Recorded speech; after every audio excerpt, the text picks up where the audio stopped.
If you sink this ball, I'll give you $10K. Richard Whitmore's mocking laugh carried across the manicured grounds of Palm Crest Golf Club. Annie looked toward the flag at the 18th hole, then back at him. "What are you staring at?" Richard said, raising his voice when she didn't answer. $10,000 is probably more than you make in a year picking up balls for rich men. I'm giving you a chance here. A little encouragement. A way to show off whatever talent you've got for collecting things off the grass. He tilted his head, smiling as the men behind him began to laugh. Or is that too much money for you to even think straight? Annie stood with the basket lowered at her side. "Sir," Annie said calmly, "I think there's been a misunderstanding. I was only helping." "Oh, were you?" Richard cut in, pointing the head of his club toward her. "A minute ago, you were pretty eager to touch my ball. So let's see what you can do with it." "I already told you, sir. I thought it was one of the range balls. I was helping Mr. Samuel." "Come on, girl," Richard said, waving one hand as if brushing away an insect. "Don't pretend. I can see what you are. The clothes, the basket, the way you're wandering around where you don't belong. Some people are meant for the clubhouse, and some people are meant for the tool shed." One of his partners, a heavy man with a red face and a drink in his hand, let out a loud laugh. "That's generous of you, Whitmore," the man said, "giving a ball girl a chance to perform on a gentleman's course." The obese man standing beside Richard looked toward the flag whipping hard in the wind, then let out a mocking laugh. "Richard, look at that wind," he said, swirling the champagne in his glass. "It's cutting straight across the fairway. Even a decent golfer would think twice before taking that shot." Richard curled his lips, his eyes still fixed on Annie. The obese man continued, his voice dripping with ridicule. "And this is the 18th hole, for God's sake. A par 5. Long fairway, nasty crosswind, sand traps waiting near the approach, and a green sloped just enough to punish anyone stupid enough to be arrogant." He glanced Annie up and down, then laughed. "Experienced golfers respect this hole, Richard. Men who have played for 20 years still lose money here. And that little ball girl thinks she can walk up, hold a club, and sink it like she was born on a country club lawn?" Richard gave a cold smile. "That's exactly why I chose it. Let her show us what she can do." Annie looked straight at him. Her face did not change. Her eyes stayed clear, steady, almost gentle. "I don't need your money, sir," she said, "and I'm not a ball attendant here." Richard laughed harder, stepping closer now. "Oh, now we've got pride," he said. "If you're not picking up balls, then what are you? Don't dress like help, and get offended when people treat you like help." Mr. Harris, the club manager, was already hurrying across the cart path, his face pale beneath his visor. He knew Annie. He knew exactly who her father was. "Mr. Whitmore," Harris called, trying to keep his voice professional. "There has been a serious misunderstanding, Miss—" Annie raised one hand without taking her eyes off Richard. Harris stopped. For a moment, his expression begged her to let him speak. "Let me fix this. Let me tell him who you are." But Annie gave the smallest shake of her head. Richard noticed the exchange and mistook it for fear. "Oh, now the manager's nervous," he said, turning back to his partners. "See? This is what happens. You try to give someone a little opportunity, and everyone gets sensitive." "I don't need an opportunity from you," Annie said. The words were not loud, but they cut through the laughter before it could start again. Richard's smile tightened. "Is that right?" "Yes, sir." He lifted a ball from the grass and held it between two fingers. "Fine," he said. "You want to stand here like you know the game? Let's make it interesting." "Mr. Whitmore," Harris said, stepping forward. "I really must object." Richard did not even look at him. "Relax, Harris. I'm encouraging young talent." Annie studied him. "That's what you call this?" "That's exactly what I call it." He pointed his club down the fairway. 18. "From here, sink it, and I'll give you $10,000. He paused, enjoying the widening eyes of the men behind him. "Miss it, and you walk away. No attitude, no excuses, and you don't come back wandering around places where you don't belong." The silver-haired partner laughed again, though softer this time. "From here, that's not a shot. That's a miracle." Richard chuckled. "Then I suppose she has nothing to worry about." Harris came close enough to speak under his breath. "Miss Annie, you do not have to do this. I know. Your father will be here any minute. This isn't about my father." Harris swallowed. Richard tossed his driver down at her feet. Not handed. Tossed. The polished shaft hit the grass and rolled once against her shoe. "Try not to scratch it," he said. A few of the men laughed because they did not know what else to do with the shame beginning to creep into the moment. Annie looked down at the club. She set the basket of balls gently on the grass. Then she bent, picked up the club, and weighed it in her hands. Her shoulders settled. Her fingers found the grip without searching. The man with the phone stopped smiling. The silver-haired partner leaned forward. Richard's face changed by a fraction. She placed the ball. The laughter had thinned now, replaced by the restless silence that comes before a storm or a verdict. Annie stepped behind the ball and looked down the fairway. Annie took her stance. "Look at that, Richard," the silver-haired partner said, swirling the bourbon in his glass as if the whole scene had been arranged for his amusement. "The ball girl is actually taking this seriously. She probably doesn't even know which end of the club to hold. And now she's studying the 18th like she's on Sunday at Augusta." Richard laughed, loud enough for a pair of older members near the cart path to turn their heads. Annie had taken only 3 steps toward the teeing ground when he moved in front of her, blocking her path. "You know," he said, lifting his chin toward the driver in his hand, "this club costs more than half a year of whatever they pay you to pick up after men like me, so be careful. I'd hate for those dirty little hands to ruin something you couldn't replace in 10 lifetimes." Annie stopped about 2 steps away from him. She did not step back. Her face stayed calm, almost still. "Mr. Whitmore," she said, "if you've made the challenge, please move aside and let me take the shot." The heavy-set partner burst out laughing and slapped Richard on the shoulder hard enough to make the ice in his drink jump. "Did you hear that? She told you to move aside. That's the problem these days. People don't know respect anymore. Give them 1 minute on a private course, and they start acting like royalty." The club dropped to the grass at Annie's feet. A few of the men laughed before it even stopped rolling. "Pick it up," Richard said. "I'm feeling generous today. I'll let someone like you touch a luxury item once in your life. Consider it a favor from Richard Whitmore himself. Pick it up, swing properly, and try not to break my $1,000 driver." "That is charity," the heavy-set man said, grinning. "She's probably never even seen $10,000 in one place." $10,000, Annie repeated softly. There was no hunger in her voice, no excitement. "Mr. Whitmore," she said, "do you really believe everything in this world can be measured by paper?" Richard's face tightened. "Don't start preaching to me," he snapped. $10,000 is more than enough for a lesson about where you stand in society. Look at yourself, your clothes, your attitude. Wandering around Palm Crest like this is some public park on the wrong side of town." He stepped closer. Annie could smell expensive cologne, cigar smoke, and the sharp trace of liquor beneath his words. "This is Palm Crest," he said. "This place was built for people with education, money, and standing, people who understand tradition. Someone like you should be grateful to carry a basket here, not stand around talking back to members." "Exactly," the heavy-set man said, nodding as if Richard had delivered a sermon. "It's ridiculous. A ball girl arguing with a billionaire." Annie's face remained composed, but something in her eyes had changed. Not anger, not fear, recognition. "My skin and my clothes don't define my value, sir," she said. "But the way you use money to humiliate people says a great deal about yours. My parents taught me that a real gentleman doesn't need to bully an 18-year-old girl to feel tall." If you feel for Annie in this moment, please like this video. And tell us in the comments where you are watching from, because someone near you might be watching this story too. Richard's face flushed. The veins in his neck stood out. "You think you can lecture me?" he said. He spun toward the cart path and shouted, "Harris, where did this trash come from? Why is she wandering around the 18th hole? Get her off this course right now." Mr. Harris moved forward, pale beneath his visor. His hands were held slightly out, not quite pleading, not quite surrendering. "Mr. Whitmore," he said carefully, "I don't think we need to make this worse. She is—" Richard cut him off with a hard wave of his hand. "What are you afraid of? I'm a VIP guest here. I pay more in annual fees than most people make in 5 years. I have every right to ask that eyesores be removed from my game." He leaned closer to Harris, lowering his voice just enough to make it more threatening. "Are you defending her against me?"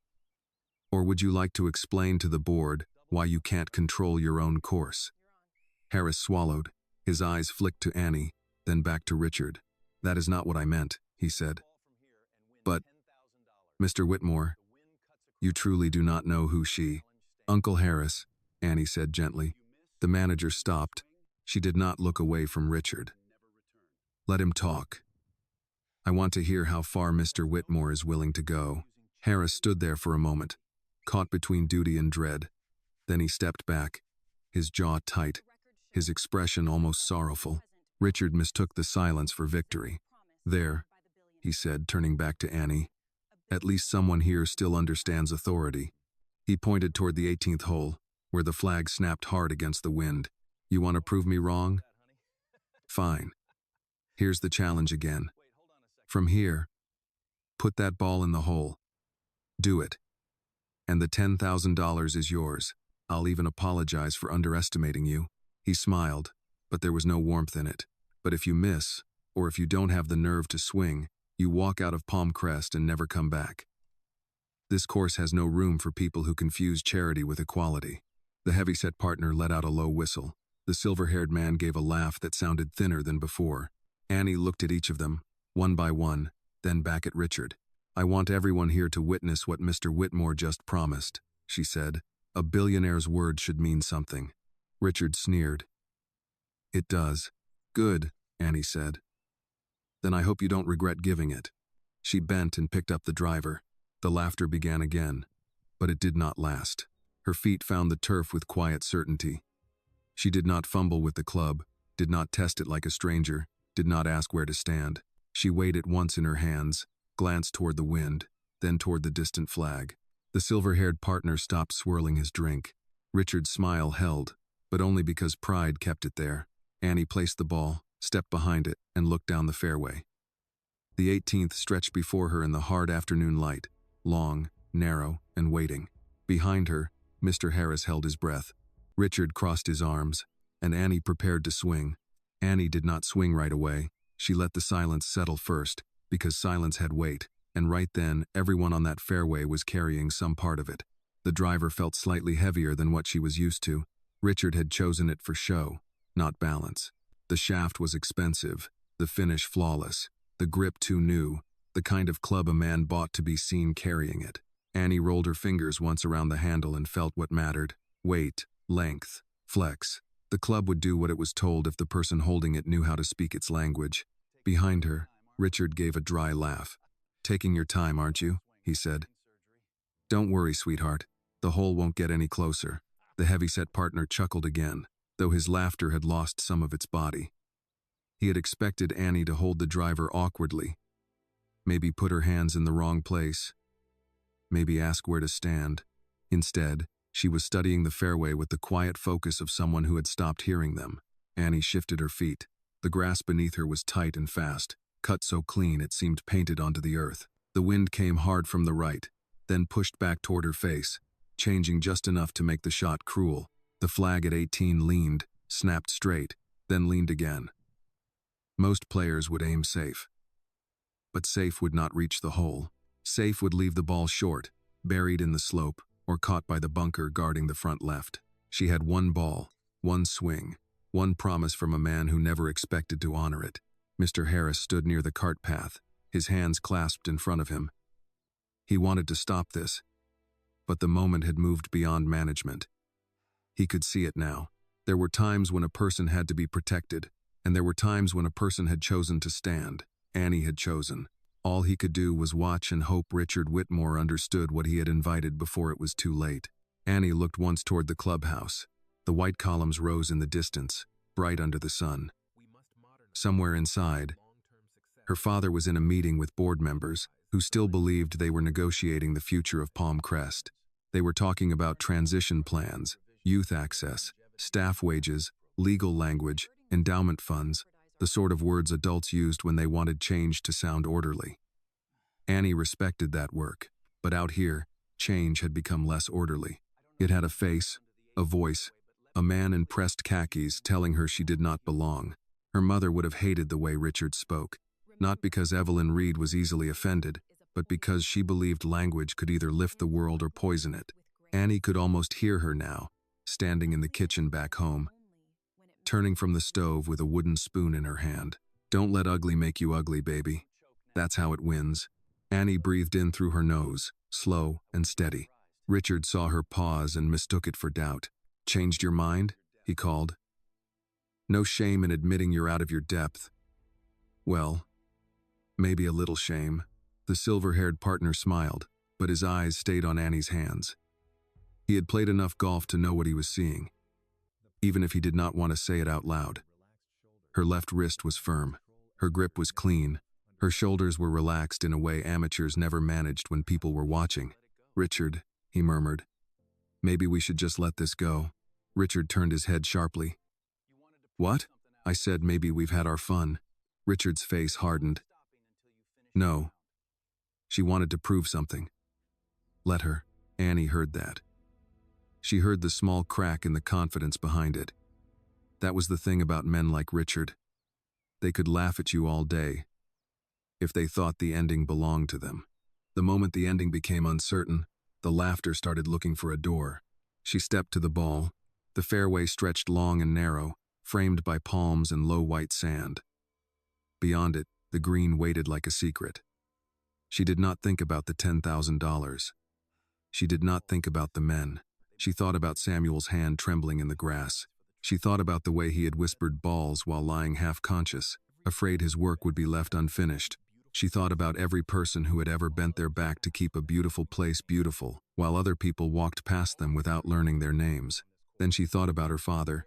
Jonathan Reed had taught her golf before he taught her how rare it was for people like them to be welcomed into certain rooms. When Annie was 7, he put a cut-down iron in her hands and told her the ball did not care what anyone called her. At 12, after a parent at a junior tournament asked if she was there to carry someone's bag, he sat with her on the tailgate of their SUV and said, "You don't swing to answer fools. You swing because the game deserves your best." At 16, when she lost a championship by one stroke and cried into a towel where nobody could see, he told her, "A good golfer learns the wind. A strong person learns insult. Neither one gets to choose your direction." Now the wind pressed against her face, and insult stood behind her with crossed arms. Annie set the club behind the ball. The man with the phone raised it again, but he was no longer smiling. He wanted proof now, not comedy. Richard glanced at his partners. "Watch this," he said, but his voice had gone dry.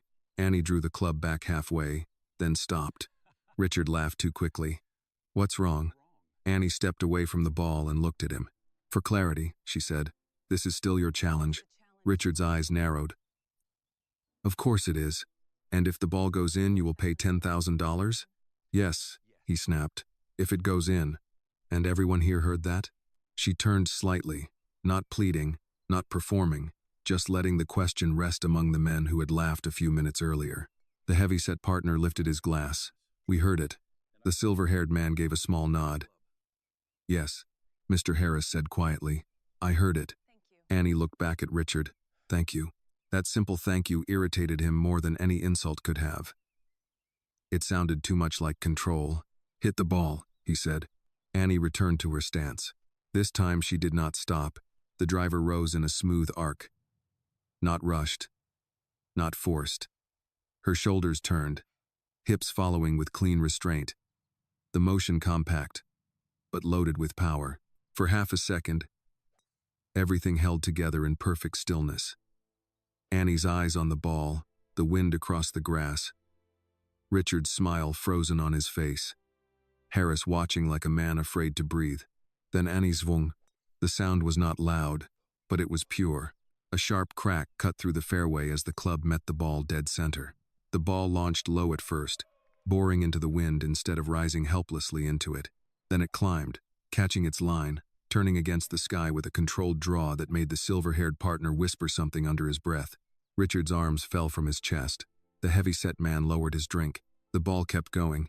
It carried the first stretch of fairway, cleared the narrow bend, and rode the wind as if Annie had not fought it but persuaded it. For a moment, even the course seemed to watch. The carts stopped on the path. A groundskeeper near the bunker straightened. Two women on the terrace turned toward the sound and shaded their eyes. Annie did not move from her finish. Her body held the pose, balanced, quiet, certain. The ball dropped onto the far edge of the fairway, kicked forward, and kept running. Richard swallowed. No, he muttered it. But the ball was not finished. It rolled toward the green, slowing just enough as it reached the slope. The flag snapped hard once, then settled. The ball turned left, then softened right, following a line so delicate it seemed less like luck than memory. Nobody laughed now. The ball reached the green. It kept rolling. The cup waited, and every man who had mistaken Annie Reed for someone beneath him leaned forward as if the world itself had narrowed to that small white ball crossing the grass. The ball slowed at the lip of the cup. For one long second, it seemed to rest there, half in shadow, half in sunlight, as if even the ball understood the weight of what it was about to do. Richard's mouth opened. The heavy-set partner stopped breathing through his laugh. "Mr." Harris pressed one hand against his chest. Then the ball dropped. A small, clean sound rose from the 18th green. Click. That was all. No thunder. No music. No speech from heaven. Just a white ball falling into a cup on a private golf course in Palm Beach. But the sound cut through every insult Richard Whitmore had thrown, every laugh his partners had offered, every silent compromise made by men who knew better and chose comfort anyway. For a moment, nobody moved. Annie lowered the driver. The wind came across the fairway again, lifting the edge of her shirt, brushing against the grass, carrying the silence farther than any applause could have gone. She did not smile. She did not raise her hands. She did not turn to the men and ask if they had seen it. She only stood there, balanced and calm, as if the shot had done exactly what she had asked of it. The silver-haired partner was the first to speak, though his voice had almost disappeared. "My God," he said. That went in. The heavy-set man blinked at the distant green, then at Annie, then at the empty teeing ground in front of her. His drink hung forgotten in one hand. A drop of condensation slid down the glass and fell onto his shoe. "That's impossible," he muttered. "No," Mr. Harris said quietly, though no one had asked him. "It's not." Richard turned toward him. The manager did not lower his eyes this time. Richard looked back down the fairway. His face had gone pale beneath the tan, but his anger arrived quickly, rushing in to cover the shock. Men like him did not know what to do with being wrong. They only knew how to become louder. "That was a lucky bounce," he said. No one answered. He forced a laugh, short and brittle. "Come on." We all saw it. The ball caught the slope. "That's not skill. That's a fluke." The silver-haired partners stared at him. "Richard," she carried the wind. She landed it exactly where it needed to land. Richard's head snapped toward him. "Don't start. I'm just saying." "I said don't start." The words came out sharp enough to end the exchange. The silver-haired man looked away, but not before Annie saw something pass across his face. Shame. Maybe. Or the realization that he had spent years laughing at men like Richard because it was easier than standing apart from them. Annie walked toward Richard and held the driver out to him. "Grip first." "Your club," she said. He did not take it. Up close, she could see the sweat at his temple, the small twitch near his jaw. He looked less like a king now, and more like a man trying to hold a mask against a strong wind. "You really think you've done something," he said. "I made the shot. You got lucky. I made the shot you challenged me to make." The heavy-set partner cleared his throat. "Well, technically, Richard, she did." Richard turned on him. "Are you her lawyer now?"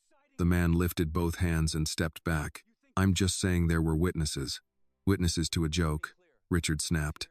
He looked around at the small group that had gathered. 2 older members by the cart path, a groundskeeper near the bunker, a young caddy standing with his mouth slightly open. Miss Harris still rigid beside the path. "It was a joke. Nobody with a brain would think I was seriously handing $10,000 to some girl who picked up a club one time and got lucky." Annie's eyes stayed on him. "A joke usually ends with everyone laughing," she said. Richard leaned closer. "Careful." "Why?" "Because you're still standing on private property. And you're still standing in front of witnesses." That landed harder than she expected. Richard's eyes flicked toward his partners, then to Mr. Harris, then toward the clubhouse. His mind was no longer on the money. It was on control. Who had it? Who had lost it? Who had seen? He reached for the driver at last. but instead of taking it gently, he snatched it from her hand. "You people love making everything dramatic," he said. "I gave you a little attention, and now you think you're owed something." Annie heard the shift. "You people." There it was, no longer dressed in jokes or country club language. The truth had slipped out of his mouth because pressure had squeezed it loose. Mr. Harris stepped forward. "Mr. Whitmore, that is enough." Richard turned slowly. "Excuse me?" "I said that is enough." The manager's voice shook, but only a little. He was an older man, and the fear in him was not cowardice. It was the fear of someone who had worked too many years in rooms where rich anger could cost ordinary people their jobs. Still, he stood there. Richard smiled without warmth. "You want to choose sides, Harris? I am choosing the rules of this club. I am this club. Men like me keep places like this alive." "No," Harris said, glancing toward Samuel's empty basket on the grass. "Men like Samuel do." The sentence quieted the fairway again. Richard's face flushed dark red. For a moment, Annie thought he might actually strike the old manager with the club in his hand. Instead, he pointed it toward Harris like an accusation. "You forget who you're talking to." "No, sir," Harris said. "For the first time today, I believe I remember exactly who I'm talking to." The silver-haired partner exhaled. The heavy-set man looked down into his glass again, suddenly fascinated by the melting ice. Richard laughed, but there was no strength behind it now. "Fine. You all want to turn this into some moral performance? Here it is." She hit a lucky shot. "Congratulations." He gave Annie a slow, mocking clap. "There? Happy?" "You promised $10,000, Annie said. "And I said it was a joke. You said if I sank the ball, the money was mine." Richard lowered his voice. "And who are you going to tell? Your supervisor? The help desk? Some little social media crowd that gets bored by dinner?" Annie studied him for a moment. She was not surprised anymore. That made her sadder than anger would have. "My father once told me," she said, "a promise only reveals its value when keeping it costs you something." "I don't care what your father told you." "You might." Richard stared at her. Before he could answer, a low hum came from the cart path beyond the bend. Everyone turned. 3 golf carts were approaching from the direction of the clubhouse. They were not the small 2-seat carts used by members during casual rounds. These were larger, polished, driven by club staff in formal green jackets. In the front cart sat 2 board members Annie recognized from that morning. In the second sat a woman from the legal team, holding a folder tight against her lap. And in the last cart, sitting upright with one hand resting on his knee, was Jonathan Reed. Mr. Harris saw him and closed his eyes for the briefest second. Richard saw him too. The change in Richard was immediate. His shoulders pulled back, his chin lifted. He smoothed the front of his polo with one hand and tried to rearrange his face into the expression of a man who had not spent the last 20 minutes humiliating a young woman in public. "Well," he said under his breath, almost to himself. Finally, the carts stopped near the teeing ground. Jonathan Reed stepped down slowly. He was tall, with gray at his temples and the kind of presence that did not need to announce itself. Men in Richard's world had been trying to get 5 private minutes with him for months. Richard had sent emails, made calls, donated to the right committees, appeared at the right dinners. He wanted Jonathan's approval because Jonathan Reed's approval opened doors that money alone could not. Richard moved first, his smile returning too quickly. "Mr. Reed," he said, extending his hand. "What an honor. I was hoping we'd have a chance to." Jonathan walked past him. He went straight to Annie. His eyes moved once over her face, checking not for injury, but for the kind of wound that does not show on skin. "Annie," he said, voice low, "are you all right?" The fairway seemed to tilt under Richard's feet. Annie nodded. "I'm all right, Dad." The word struck harder than the shot. "Dad." The heavy-set partner's glass slipped from his hand and landed in the grass without breaking. The silver-haired man stared at Annie, as if seeing her for the first time. "Mr." Harris bowed his head, not in fear now, but in relief. Richard stood frozen, his outstretched hand still hanging in the air. Jonathan placed a hand gently on Annie's shoulder, then turned to face the men gathered around them. "Ladies and gentlemen," he said, his voice even, "this is my daughter, Annie Reed." No one spoke. Jonathan's gaze moved from Richard to the distant 18th green, then back again. "And from what I just heard on the radio," he continued, "she has done exactly what Mr. Whitmore challenged her to do."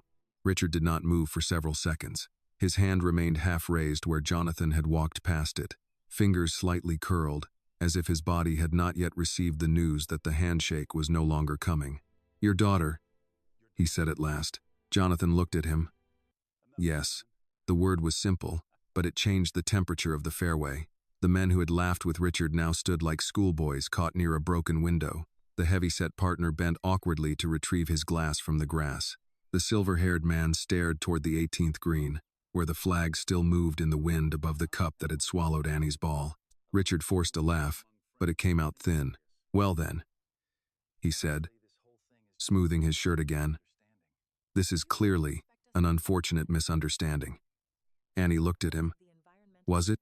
Richard's smile faltered. Jonathan did not speak for her. He kept his hand on her shoulder for one more second, then let it fall. It was a small gesture, but everyone saw it.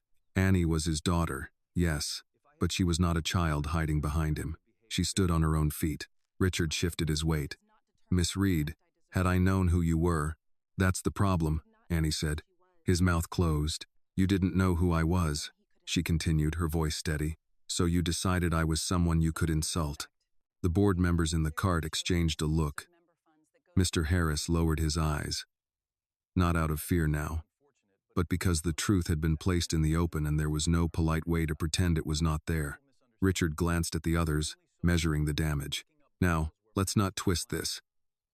I saw a young woman picking up balls where members were playing. I had concerns. Any reasonable person would. You didn't ask my name," Annie said. "You didn't ask why I was helping.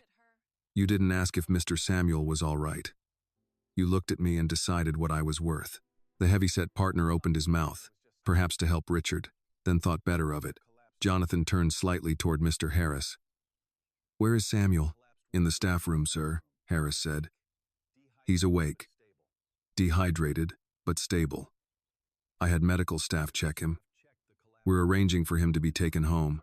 Annie's face softened for the first time. "Good." Richard saw the softness and tried to use it. "See? That's what matters. The man is fine. The girl is fine." The shot was impressive. "No harm done." Jonathan's eyes settled on him. "No harm?" Richard swallowed, but recovered. Men like him did not survive in business without learning how to dress retreat as reason. "I mean no permanent harm," he said. Everyone got carried away. Golf course banter. "You know how it is." "I know exactly how it is," Jonathan said. Something in his tone made Richard stop smiling. Jonathan looked around the group. His voice stayed calm, but it carried across the teeing ground without effort. A young woman helped an employee who collapsed in the heat. She picked up the work he was afraid to leave unfinished. Then she was mistaken for staff and insulted for it. When she corrected that mistake, the insults got worse. When she was challenged in public, she accepted. When she succeeded, the man who challenged her called his own promise a joke. Nobody interrupted him. The legal woman in the second cart wrote something in a folder. Richard noticed and stiffened. "Is this really necessary?" Jonathan turned back to him. "You made it necessary." Richard gave a short laugh and lowered his voice, though not enough to keep others from hearing. "Mr. Reed, surely two men in our positions can discuss this privately." Annie's eyes moved to her father. Jonathan shook his head once. "You did not speak to my daughter privately." Richard's jaw tightened. "You did not humiliate her privately," Jonathan continued. "You did not make your challenge privately. So no, Mr. Whitmore, I don't believe privacy is where this belongs." The silver-haired partner shifted, then said quietly, "Richard, you should just pay it." Richard turned on him. "Stay out of this." "I was in it when I laughed," the man said. That was the first honest thing anyone in Richard's group had said all afternoon. It surprised even him. He looked down at the grass after saying it, as if ashamed it had taken so long. Annie watched him for a moment. She did not thank him. Some truths did not deserve applause just because they arrived late. Richard's anger was no longer hidden. "This is absurd. You all want to act like I committed a crime because I made a joke on a golf course. A joke doesn't tell someone they don't belong because of how they look," Annie said. "I never said that. You said enough. You're putting words in my mouth." "No," Mr. Harris said. Richard spun toward him. Harris's voice was quiet but clear. "No, sir. She is not. The fairway held still again. Harris looked older in that moment, but not weaker. I heard what you said. So did your guests. So did the caddy. So did the groundskeeper by the bunker. You told her people like her should be grateful to carry a basket here. You told her this place was for people with education, money, and standing. You told her she did not belong. Richard stared at him with open disbelief. You work for this club. Yes, Harris said, and today, for once, I'm going to act like that means protecting its standards. Jonathan nodded once, almost imperceptibly. Richard saw it, and that seemed to frighten him more than Harris's words. He turned back to Jonathan, speaking faster now. Mr. Reed, I have been pursuing membership here in good faith. I've supported the club. I've attended every fundraiser.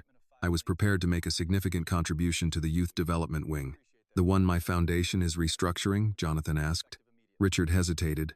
Yes, exactly, that one. Annie looked at him. You were going to donate to youth access while telling me people like me didn't belong on the course? Richard flushed again. I did not know you were a champion golfer. You shouldn't have needed to. Jonathan looked at his daughter then, and something like pride passed through his face, restrained but deep. Annie had not raised her voice once. She had not called Richard names. She had simply kept handing him the truth until he could no longer pretend it was anything else. The heavy-set partner cleared his throat. For what it's worth, Richard. The girl made the shot. We all heard the terms. Richard glared at him. You too? The man lifted both hands. I'm not losing my reputation over your temper. There it was. Not courage, exactly. Self-preservation. But sometimes even self-preservation helped move a lie out of the way. Jonathan turned to Richard. Richard's lips parted. Annie raised one hand slightly. I don't need him on his knees. Richard's eyes flashed, as if even mercy offended him. I don't, Annie said. An apology forced from the mouth isn't worth much. But the promise is public. The money should be paid. To you? Richard asked, the bitterness returning. No. That caught him. Annie looked toward the cart path, in the direction of the staff room, to Samuel, and to the caddies, groundskeepers, and ball attendants who work in this heat while men like you forget they have names. The silence after that was different. It did not accuse.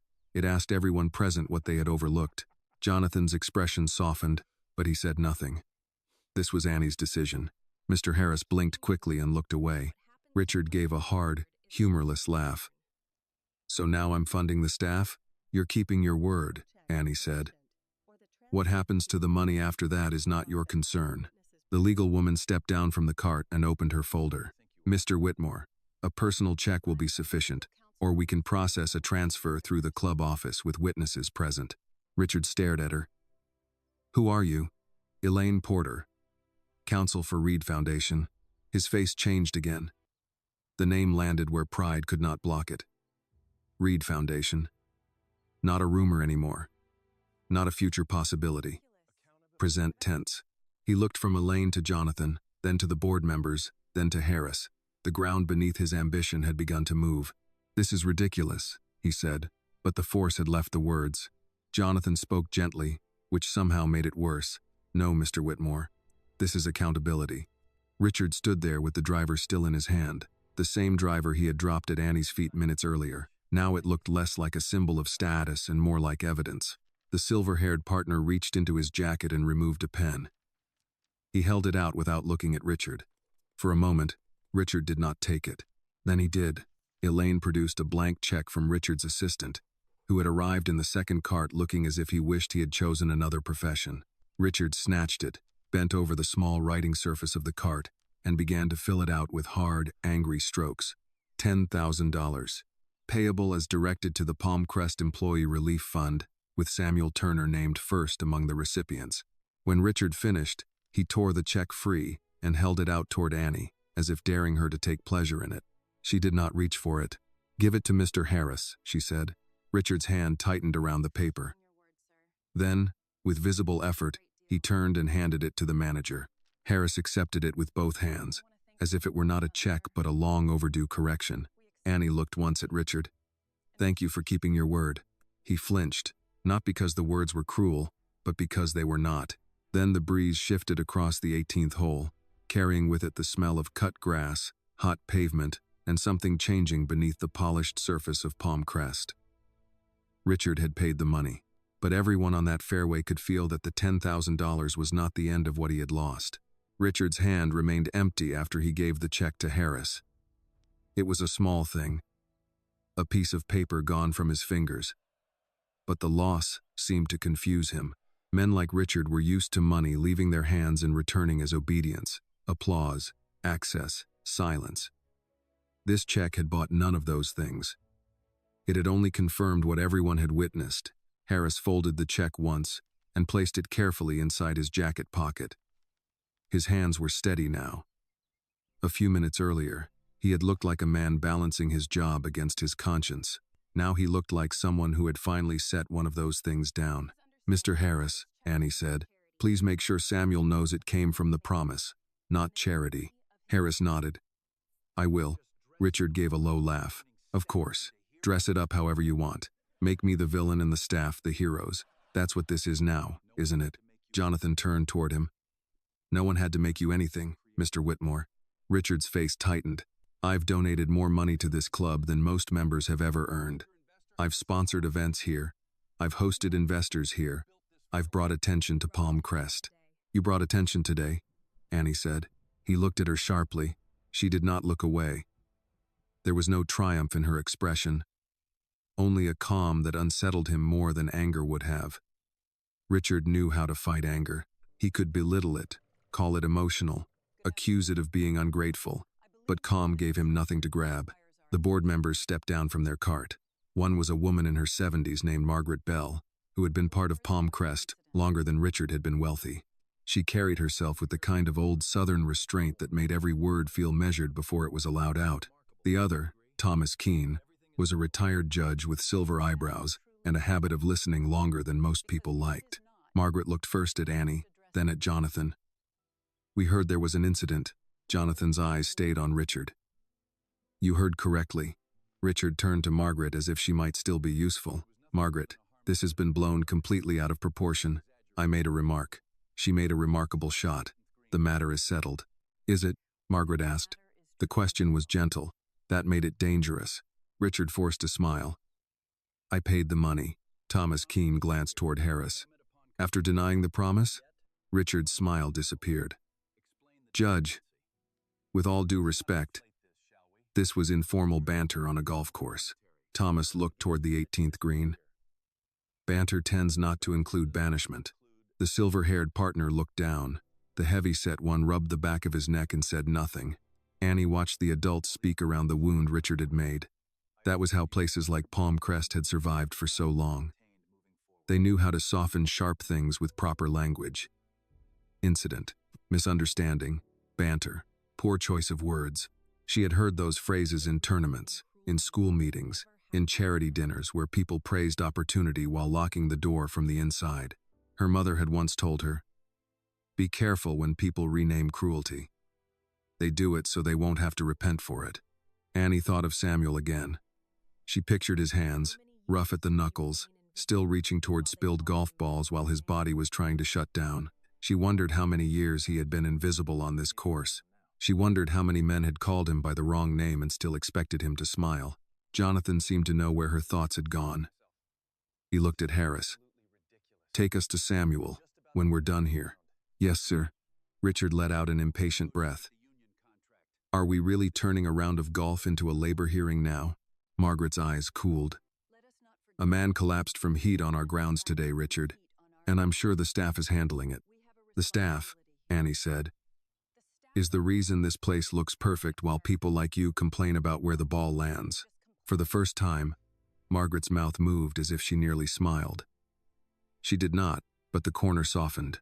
Richard pointed at Annie, then stopped himself when he realized how it looked. He lowered his hand.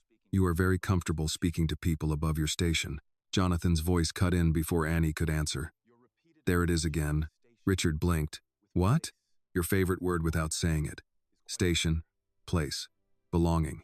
You keep circling the same idea, Mr. Whitmore, that certain people are born to stand on the tee box, and others are born to keep the grass clean around it." Richard's eyes flashed. "Don't lecture me about birth. I built everything I have." And then decided no one else deserved room to rise, Jonathan said. That sentence landed hard. Even Richard's partners looked at him differently. They knew the story he liked to tell at dinners. How he had built himself from nothing, how no one gave him anything, how he respected grit above pedigree. Yet on the fairway, faced with a young black woman he mistook for staff, he had become the locked door he once claimed to hate. Richard's voice dropped. You don't know me. I know what you did when you thought my daughter had no power. Annie looked at her father then. His face was composed, but she could see the anger beneath it. Jonathan Reed was not a man who raised his voice often. He did not need to. He had spent his life moving through rooms where men tested his patience and called it conversation. He had learned to carry fury without spilling it. Annie had inherited that from him, though her mother always said Annie carried it with more grace than either of them deserved. Elaine Porter stepped closer with the folder in her arms. Mr. Reed, the transition documents are ready for signature inside. The board has already approved the final transfer pending the public announcement. Richard stared at her. Transfer? No one answered at once. The silence widened. Richard looked from Elaine to Margaret, then to Thomas Keene. What transfer? Margaret straightened. Palmcrest has entered into a controlling partnership with the Reed Foundation. Richard's face emptied.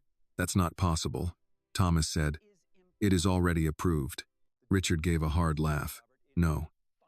I would have heard about this. You were not on the board, Margaret said. I was applying for VIP membership. Yes, she said. You were. The past tense did not pass unnoticed. Richard turned to Jonathan. And for the first time that afternoon, there was something close to fear in his eyes. Not fear for his safety. Fear of exclusion. Fear of the door closing from the inside while he stood on the wrong side of it. Jonathan spoke evenly. As of tomorrow morning, the Reed Foundation will oversee Palmcrest's operations, community access initiatives, youth development programs, and membership standards. Annie felt every eye shift toward her, some with surprise, some with embarrassment.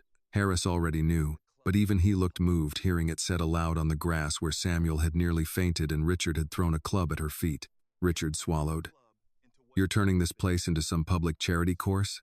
No, Jonathan said. We're turning it into what it should have been all along, a course with standards that include character. Richard's laugh came out broken. Character doesn't pay for fairways. No, Annie said. But people do. The ones you don't see. Harris looked toward the staff path. A groundskeeper stood near the bunker with his rake in hand, pretending not to listen and failing. A young caddy had edged closer, still holding a towel. On the terrace, two older women had gone quiet over their iced tea. The whole club seemed to be listening now, from the polished porch to the sand traps, Richard noticed. His humiliation was no longer contained to a small circle of partners. It had spread across the place he wanted to conquer. He stepped toward Jonathan. You can't deny my membership over a misunderstanding. Jonathan looked at Annie. I won't decide that alone. Richard frowned. What does that mean? Annie turned to him. It means tomorrow, this club begins a new youth access program. I'll be helping oversee it. You? Richard said before he could stop himself. Yes. His eyes moved over her again. But now the same details betrayed him differently. The plain clothes, the old shoes, the calm face. None of them meant what he had decided they meant. None of them ever had, Annie continued. And the first standard of that program is simple. No child who walks through these gates will be treated like they have to prove they're human before they're allowed to play. Margaret looked down at the grass. Thomas Keene nodded once. Richard said nothing. Annie stepped closer, just enough that he had to meet her eyes. You told me not to come back to places like this, she said. That may be difficult, Mr. Whitmore, because as of tomorrow, this place will be part of my work. The words did not need to be loud. They moved through the fairway with more force than Richard's shouting had. Harris drew a slow breath. Elaine closed her folder. Richard's partners stood silent, each man calculating how far away from him he needed to be by dinner. Richard's face had gone pale again. You're enjoying this. Annie shook her head. No. I wish you had chosen better. That seemed to strike him harder than if she had insulted him. For one brief second, something human flickered behind his anger. Something wounded and old. But pride rushed in and smothered it. Jonathan turned to Harris. Please inform security that Mr. Whitmore's guest privileges are suspended pending formal review. Richard's head snapped toward him. You can't be serious. I am. My membership application, Margaret answered this time, will not proceed. The heavyset partner muttered something under his breath and stepped farther back. The silver-haired man removed his cap, though nobody had asked him to. Perhaps he did it out of discomfort. Perhaps respect. Perhaps because the sun suddenly felt harsher than it had before. Richard looked around for one friendly face and found none. The 18th hole stood behind Annie in the distance, quiet after doing its part. The check rested in Harris's jacket. Samuel waited in the staff room. The club Richard had tried to use as a mirror for his importance had just shown him something else. He turned away first. No apology came. Not yet. Maybe not ever. But the silence that followed him as he walked toward his cart was not the silence of defeat alone. It was the silence of witnesses remembering. And sometimes, in places built to forget, remembering was the beginning of justice. Richard's cart rolled away from the 18th tee with less speed than anger required. He sat stiffly in the passenger seat while his assistant drove, his jaw locked, his eyes fixed ahead as though the fairway itself had betrayed him. Nobody called after him. Nobody tried to soften the moment. For a man who had spent his life making entrances and exits that people noticed, the quiet was a worse punishment than applause. Annie watched until the cart curved past the palms and disappeared toward the clubhouse road. She did not feel victory.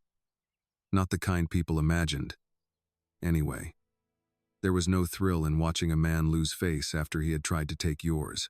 There was only the heavy relief of a storm moving a few miles down the coast, still visible, still dangerous, but no longer directly overhead.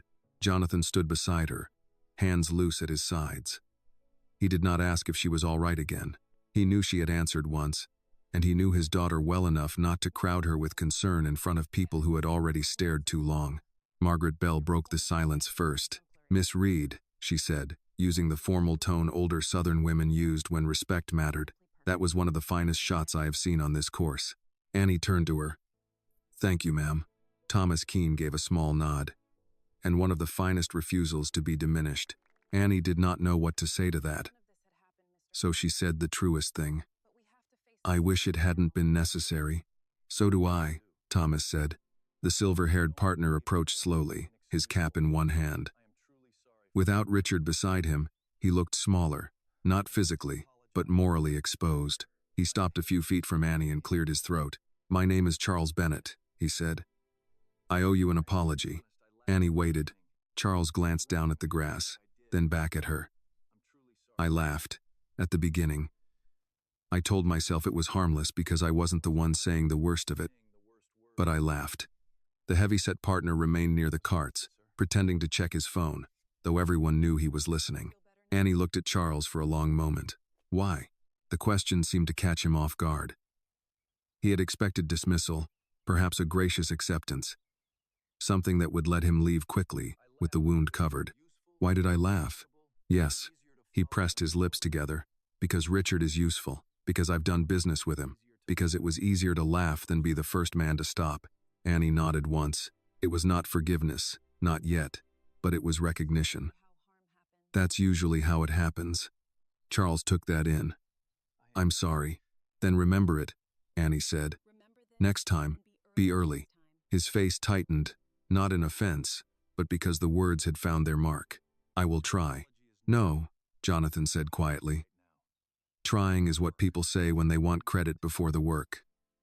"Do it." Charles looked at him, then nodded. "Yes, sir." The heavyset man finally walked over, his cheeks still red. "Look, Miss Reed, things got out of hand. I didn't mean anything personal." Annie turned toward him. "You said I probably hadn't seen $10,000 in one place." He shifted. "It was a joke." "No. It was a guess about my life.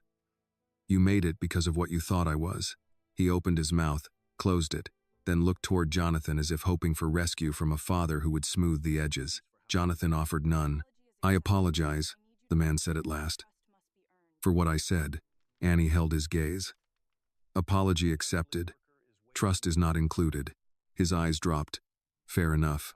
Mr. Harris touched the check inside his jacket as if reminding himself it was still there.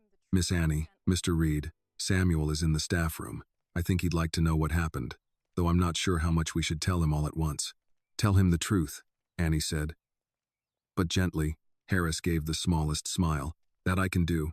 They began walking toward the clubhouse, not as a procession, but people fell into place anyway. Jonathan and Annie walked side by side. Harris walked slightly ahead, guiding them along the cart path. Margaret and Thomas followed with Elaine Porter. Behind them, Charles and the heavyset man remained near the tee, left with their own silence. As they passed the practice range, Annie saw the place where Samuel had fallen. The grass had already been cleared. The scattered balls were gone. Someone had set the basket upright near the bench as if order could erase what had happened there. Annie slowed. Jonathan noticed. You saw him fall? Yes. How long before anyone else stopped? Annie looked toward the clubhouse terrace. A few members were still watching, though they turned away when they realized she could see them. Long enough. Jonathan's face hardened, but his voice stayed calm. That changes today. It has to change more than today. It will. She wanted to believe him. Not because she doubted her father, but because she knew institutions had a way of praising reform while protecting habit. The Reed Foundation could buy controlling interest. It could revise policy, fund programs, raise wages, open gates. But culture lived in smaller things. Whether a member learned a groundskeeper's name, whether a caddy could report mistreatment without fear, whether a young girl from the wrong zip code felt welcome before she won anything. Jonathan seemed to hear that thought without her saying it. Ownership opens the door, he said. It doesn't clean the house. Annie glanced at him. Mom said something like that once. Your mother said most true things before I had the good sense to repeat them. That made Annie smile despite the ache in her chest. The staff room sat behind the main building, past the polished dining room and the pro shop windows where shirts cost more than some families spent on groceries. The hallway narrowed as they moved away from the member areas. The floors changed from stone to plain tile. The air smelled of coffee, detergent, sunscreen, and cut grass carried in on work shoes. Samuel was sitting in a vinyl chair with an ice pack behind his neck and a paper cup of water in both hands. A young caddy stood near him, hovering like a grandson. When Samuel saw Annie, he tried to rise. No, sir, Annie said quickly. Please stay seated. Samuel eased back down, embarrassed. Miss, I heard some noise out there. Mr. Harris told me you took care of my basket. I only picked up a few balls. The caddy blurted. She hit an albatross on 18. Samuel blinked. She what? Harris shot the boy a look, but it was too late. Annie gave a small shrug. Mr. Whitmore made a challenge. Samuel's face changed when he heard the name. Fear passed through it first. Old and practiced. I hope I didn't cause trouble. That sentence hurt more than Richard's insults. Annie crouched in front of him so he would not have to look up. You didn't cause trouble, she said. You collapsed in the heat. That means the trouble was already here. Samuel looked at Jonathan then, recognizing him slowly. His eyes widened. Mr. Reed. Jonathan stepped forward and shook his hand with both of his. Samuel, I'm sorry it took a day like this for us to sit in this room. Samuel gave a tired laugh. Rooms like this don't usually get visitors from men like you. They will now, Jonathan said. Mr. Harris removed the check from his jacket. Mr. Whitmore made a public promise. Miss Annie asked that the money go to the staff relief fund, starting with you. Samuel stared at the check. His mouth trembled slightly. I don't need charity, Annie smiled softly. That's what I told Mr. Harris to make clear. It isn't charity. It's wages dignity should have paid a long time ago. The room went quiet. The caddy looked at the floor. Harris pressed his lips together. Even Elaine Porter, who had probably seen every kind of settlement paper, looked away for a moment. Samuel wiped his eyes with the back of his hand, embarrassed by the tears. Your parents raised you right. Annie looked at Jonathan. They tried. Jonathan's voice thickened just enough for her to hear. Still trying. Samuel leaned back, the ice pack slipping slightly. That man Whitmore always spoke hard to folks. Most of us just learned to step aside. I know, Harris said quietly. Samuel looked at him, not accusing, just tired. Yes, sir. I think you do. Harris absorbed that. For a man his age, the sentence carried years. Times he had looked away. Times he had chosen keeping peace over making it right. He nodded slowly. "I'm sorry, Sam." Samuel studied him, then gave a small nod. "Then make it better for the young ones." Harris looked toward the caddy, then back at Samuel. "I will." Annie stood. Through the small staff room window, she could see a strip of the course, green and perfect under the sun. From a distance, Palm Crest looked unchanged, but inside this plain room, with a tired old worker holding a cup of water and a check folded on the table, something had shifted. Justice had not arrived with trumpets. It had walked in through the back hallway, carrying the smell of grass and heat, asking people to say names they should have known already. Samuel kept both hands around the paper cup even after the water was gone. It was not thirst anymore. It was something to hold on to while the room shifted around him. For years, the staff room had been a place where workers lowered their voices and swallowed what they could not afford to say. Now Jonathan Reed stood beside the bulletin board with the faded emergency numbers, and Annie stood near the door with grass stains on her shoes. And Mr. Harris looked like a man finally hearing the echo of every complaint he had called minor. Elaine Porter set her folder on the small table. "Mr. Reed, we should talk through immediate measures before the announcement. After what happened today, waiting would be unwise." Jonathan nodded. "Then we don't wait." Harris straightened. "Sir, I can call department heads in within the hour." "Not department heads first," Annie said. The room turned to her. She glanced at Samuel, then at the young caddy, then at the row of lockers with names written on strips of tape. "Ask the workers what they need before deciding what to give them. Otherwise, it's just another policy written by people who don't stand in the heat." Samuel looked down at his empty cup. "She's right." Harris accepted that with a small nod. "Yes, she is." The young caddy, whose name tag read Marcus, shifted near the counter. He was maybe 16, thin as a rail, with nervous eyes and a towel twisted in both hands. "Can I say something?" Jonathan turned to him. "Please." Marcus swallowed. "The water coolers on the back 9 run out almost every weekend. Nobody wants to radio it in because members complain if carts take too long. And some caddies skip lunch when the pace is backed up." Harris closed his eyes briefly. "Marcus, it's true," Samuel said. "Boy's telling the truth." Annie leaned against the wall, listening. That was the part people often skipped. They loved speeches about dignity.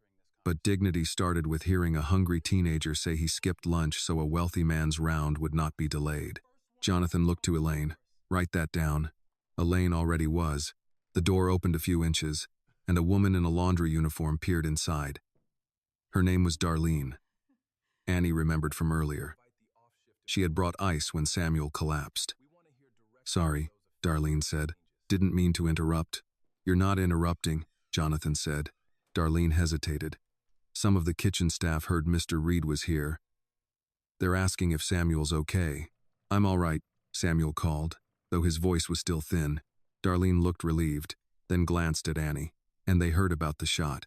Marcus could not help himself. "Albatross." Darlene's eyebrows rose. "Lord have mercy." For the first time since entering the room, Samuel laughed. It was weak, but real.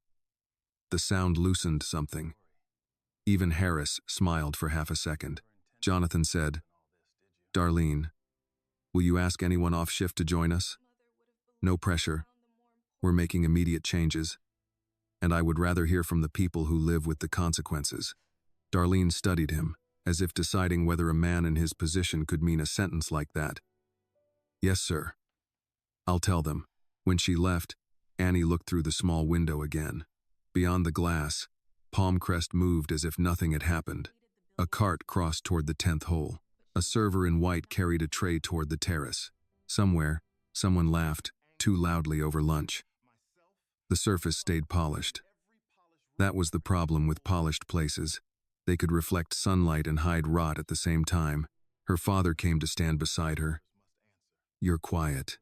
"I'm thinking. That usually means someone is about to have more work." She almost smiled. "Good." He looked at her shoes. "You never did change before walking the course."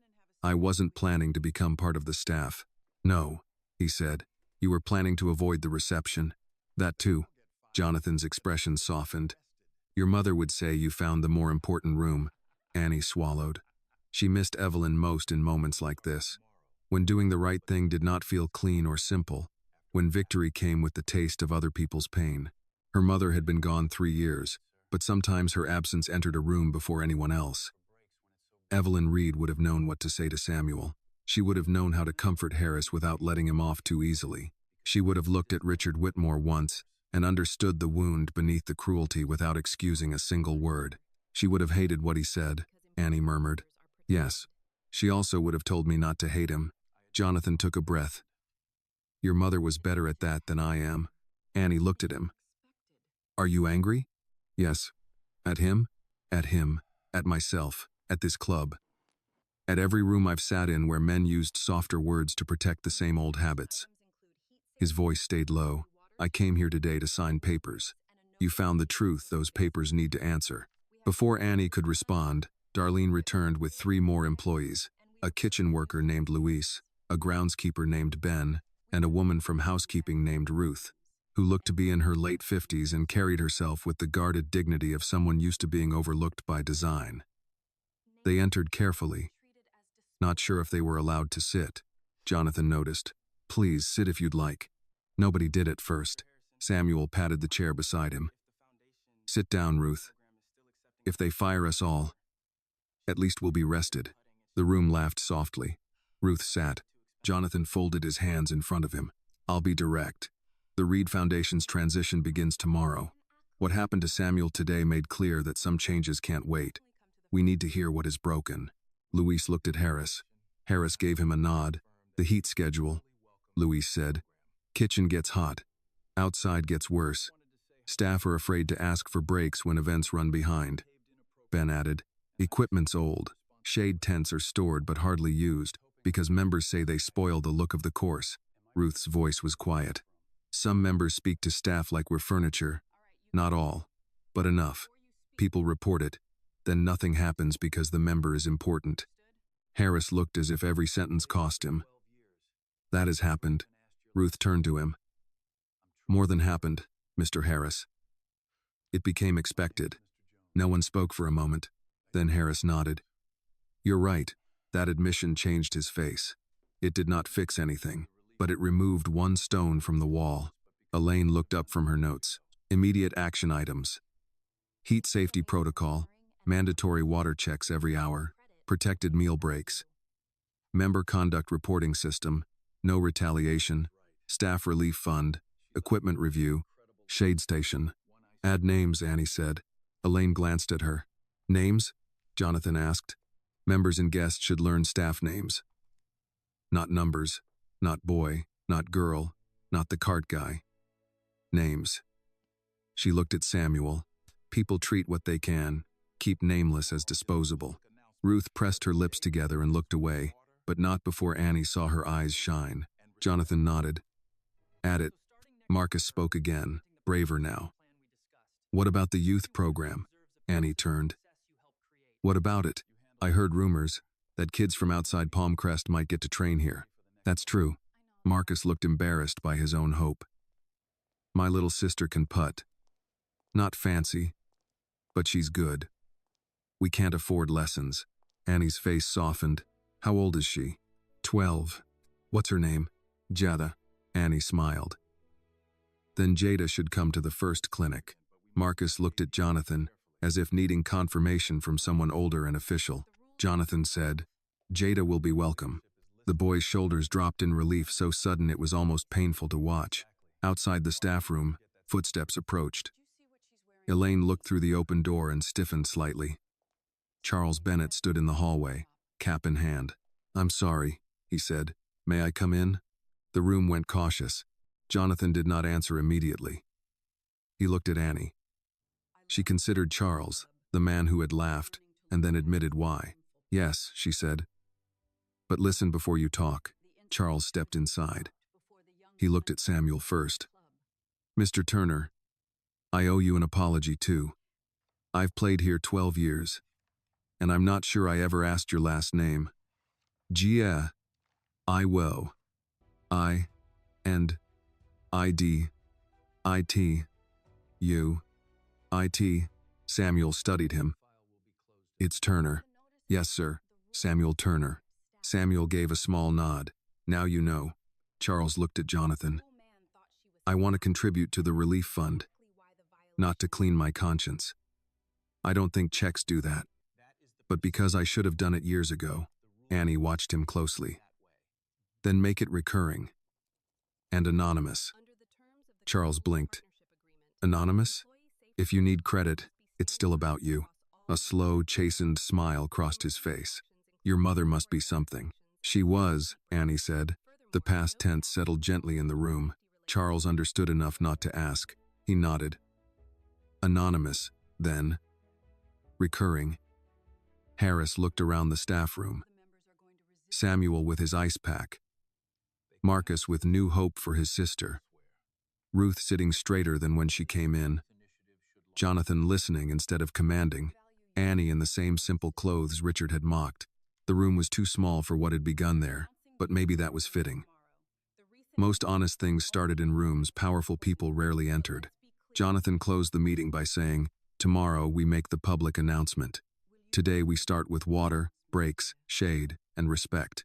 If we can't do those things immediately, we have no business promising anything larger. No one applauded. It would have felt wrong.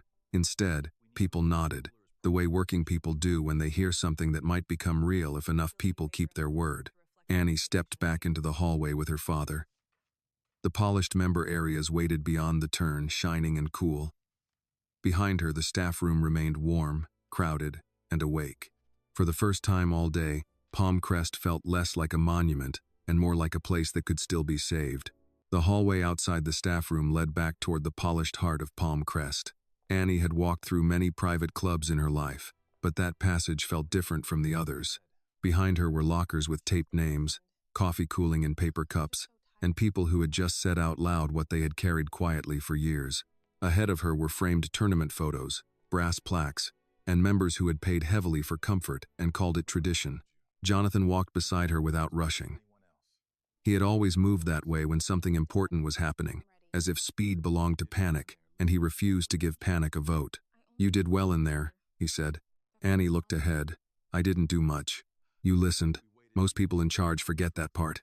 They were waiting for permission to tell the truth. Yes, Jonathan said, and too many of us made them wait. Annie heard the us. Her father did not excuse himself, even when the fault was shared by a room larger than him. That was one reason people respected him. He took responsibility before anyone could force it into his hands. As they passed the pro shop, a few members looked up from racks of shirts and gloves.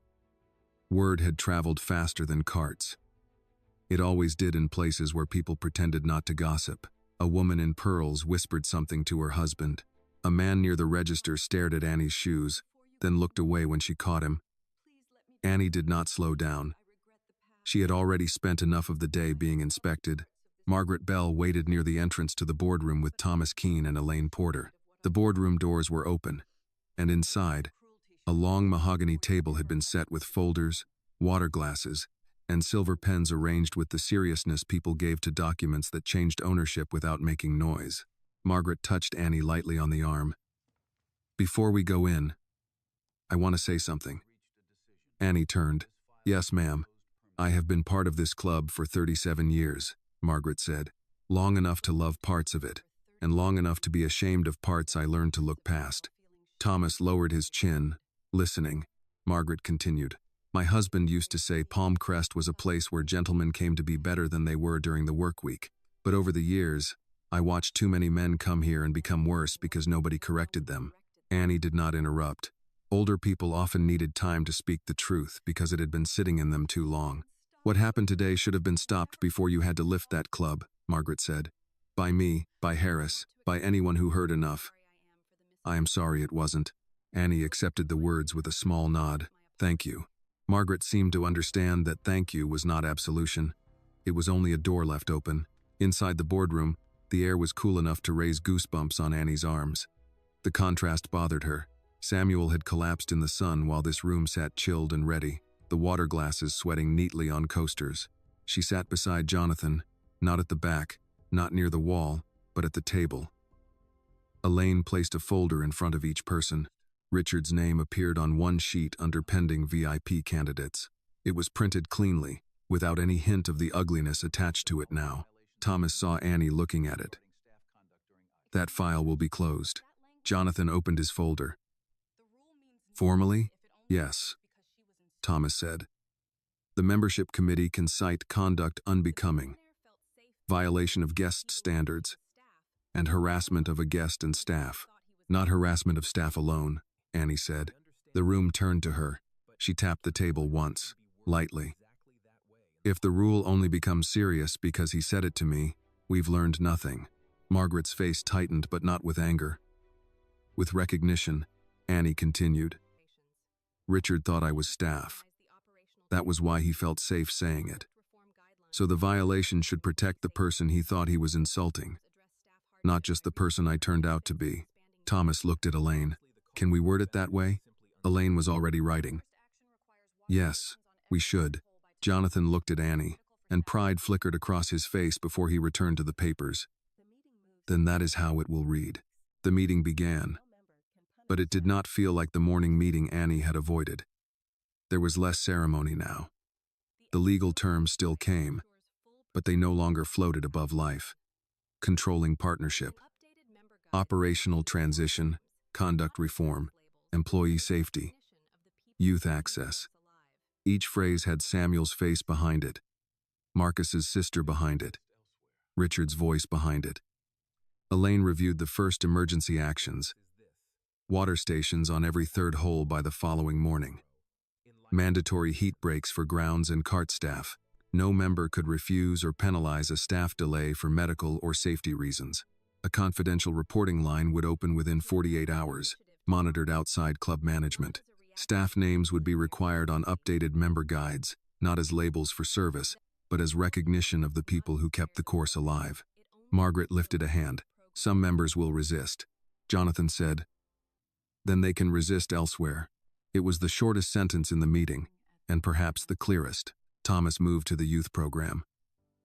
The Open Fairway Initiative launch was scheduled for next month. Given today, do we move it forward? Jonathan looked to Annie. What do you think? Annie leaned back. She thought of Marcus asking about Jada. She thought of children standing outside fences, watching a sport that had priced them out before they ever touched a club. Announce it tomorrow, she said. But don't make it look like a reaction to Richard. Make it clear this was already planned. He didn't inspire it. He exposed why it matters. Elaine nodded. That's the right message. Margaret looked at Annie with new interest. Have you considered speaking at the announcement? Annie almost said no. Public speaking had never been her favorite thing. People assumed athletes enjoyed attention, but Annie liked the part before applause. The focus, the quiet, the private bargain between body and discipline. Microphones felt less honest. Jonathan did not rescue her. Annie looked at him. You're not going to answer for me? No. You want me to? I want you to decide. She thought about her mother. Evelyn would have told her that not every platform was vanity. Some were bridges.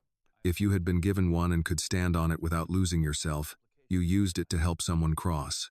I'll speak, Annie said. Briefly. Margaret smiled. Briefly is often best. The meeting continued for nearly an hour. Outside the boardroom windows, the afternoon shifted toward early evening. The fairway softened under the lower sun. Staff moved across the course with new instructions already beginning to circulate.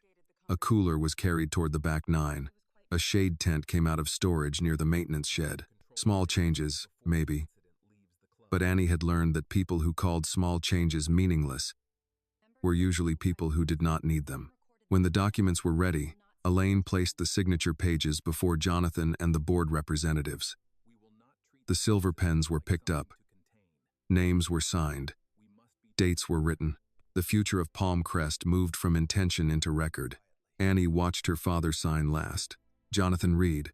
The name sat dark on the page. He capped the pen and looked at her. As of tomorrow, it begins. Annie looked through the window toward the 18th hole. It already did. Before anyone could answer, There was a knock at the boardroom door. Harris opened it and stepped in, his expression careful. "Mr. Reed," he said. "Mr. Whitmore is still on the property." Margaret frowned. "I thought he left." "He did not leave the grounds. He went to the bar lounge. Security says he's refusing to depart until he speaks with you privately."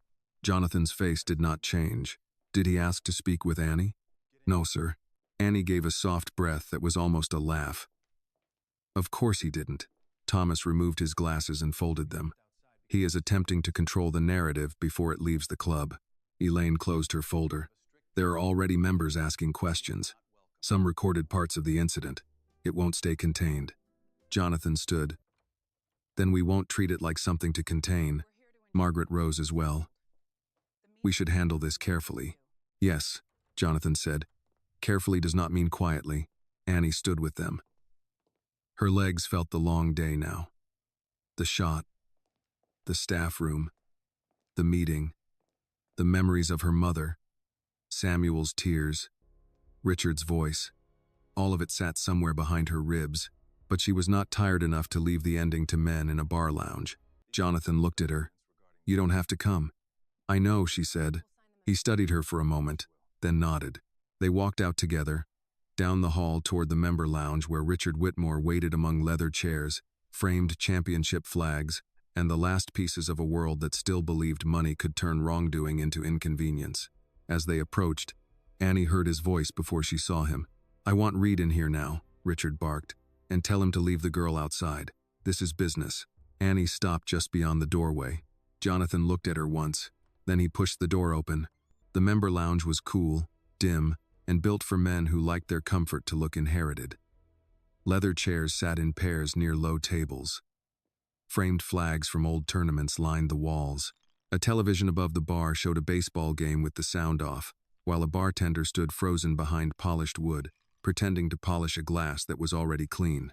Richard Whitmore stood near the center of the room with a drink in his hand and anger in his shoulders. His assistant hovered behind him, pale and silent. Two members sat by the far window, both old enough to know when a room had become dangerous. They did not leave. They only lowered their voices and watched. Richard turned when the door opened. "I said I wanted to speak to you privately," he said to Jonathan. Jonathan stepped inside. Annie entered beside him. Margaret, Thomas, Elaine, and Harris followed, not crowding the space, but making it clear no one intended to hide this in a corner. Richard's eyes went to Annie, then back to Jonathan. "This is exactly what I mean. You're letting a teenager turn a business matter into theater." Annie said nothing. She had learned that silence made certain people reveal more than questions ever could. Jonathan walked to the center of the room and stopped a few feet from Richard. "You refuse to leave the property." "I'm not leaving until we settle this. We settled it on the fairway." Richard laughed once. "No. You embarrassed me on the fairway. There's a difference." Thomas Keene moved toward one of the chairs but did not sit. "Mr. Whitmore, you were asked to leave after your guest privileges were suspended. That request still stands." Richard pointed toward him with the glass. "Judge, I respect you, but don't lecture me on procedure. I know how clubs work. I know how boards work. I know how men like us handle mistakes." Jonathan's expression did not change. "Men like us? You know what I mean. I'd rather hear you say it." Richard's mouth tightened. He took a sip he did not need. "Fine. People with responsibilities. People with assets. People who understand that a reputation can be damaged by one emotional afternoon if nobody behaves like an adult." Annie finally spoke. "Who was emotional?" Richard turned toward her. "Young lady, this conversation is above your head." Jonathan's voice cut in, low and firm. "Do not do that again." Richard looked at him. "Do what?" "Speak to my daughter as if she is furniture in a room where her name is the reason we are standing here." The bartender stopped moving the glass. Richard set his drink down with care. "I'm trying to solve a problem." "You are trying to purchase silence," Elaine said. He looked at her sharply. "And you are?" "You met me outside." "Elaine Porter, counsel for Reed Foundation." "Yes, well, counsel. You may want to advise your client that public humiliation can become expensive." Elaine gave him a calm look. "Is that a threat or an offer?" Richard stared at her. then looked back to Jonathan. "I'm prepared to make a donation." Nobody spoke. He mistook that silence for interest, a significant one, to the youth program, the staff fund, whatever name you want to put on it. "I'll double the check. Triple it. $50,000 by Monday morning." Annie looked at the old tournament flags on the wall. Men had won those titles decades ago. Their names were stitched beneath dates, preserved with care. She wondered how many workers had washed those flags, dusted those frames, cleaned this room after rich men drank too much and called it networking. Jonathan said, "And in return?" Richard spread his hands. "In return, we all agree this was a misunderstanding that has been resolved. No formal report, no membership denial on record, no statement that makes me sound like some kind of bigot." Harris's jaw tightened. Margaret Bell spoke before Jonathan could. "You are asking us to lie. I am asking you to be practical. Practicality has excused a great deal in this club," Margaret said. "I'm not sure it has improved us." Richard's face hardened. "Margaret, don't pretend Palmcrest got where it is by moral purity. Every institution protects its friends," Thomas said, "and loses its soul one friend at a time." Richard looked around the room as if the walls themselves had become unreasonable. "I said things I shouldn't have said. Fine. I paid the money. What more do you want?" Annie turned back to him. "The truth," he scoffed. "The truth is I didn't know who you were." "No," Annie said. "That's your excuse. The truth is you thought I was nobody, so you treated me like nobody." The sentence seemed to remove the air from the lounge. Even the baseball game on the muted screen looked suddenly absurd, men running bases in silence while a real contest stood below it. Richard picked up his drink again, then set it down without drinking. "You want me to apologize? I already told you I don't need an apology forced out of you." "Then what?" "I want you to stop pretending the problem was that you didn't know my last name." Richard looked at Jonathan. "Are you going to let her keep talking to me like this?" Jonathan answered without looking away from him. "I'm listening because she is saying what you still refuse to hear." Richard's assistant stepped forward slightly. "Mr. Whitmore, perhaps we should—" "Be quiet," Richard snapped. The assistant stepped back, face tightening with the quick embarrassment of someone used to being spoken to that way. Annie noticed. So did Harris. So did Jonathan. Richard saw that he had made another mistake and tried to smooth it over. "I'm under pressure. This has been a long day." "For Samuel too," Annie said. His eyes flashed. "Don't compare me to a grounds worker." "There it is," Harris said quietly. Richard turned. "What?" Harris walked farther into the room. His voice was not loud, but it carried the weight of an older man who had spent years choosing caution and was tired of the taste of it. "Every time you try to defend yourself, you show us more clearly what you believe." Richard stared at him with contempt. "You're forgetting your place, Harris." "No," Harris said. "I think I finally found it." The two older members by the window exchanged a look. One of them, a white-haired man with a cane beside his chair, stood with difficulty. "My wife and I heard enough from the terrace," he said. Richard turned toward him, startled.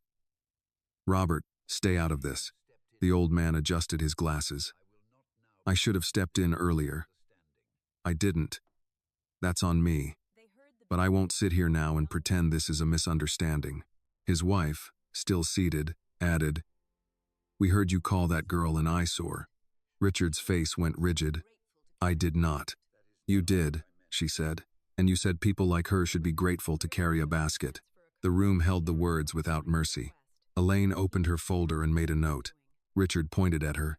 "You are not recording this." "I'm documenting statements from witnesses," Elaine said. "This is outrageous." Jonathan stepped closer. "No, Mr. Whitmore. Outrageous was what happened before we entered this room.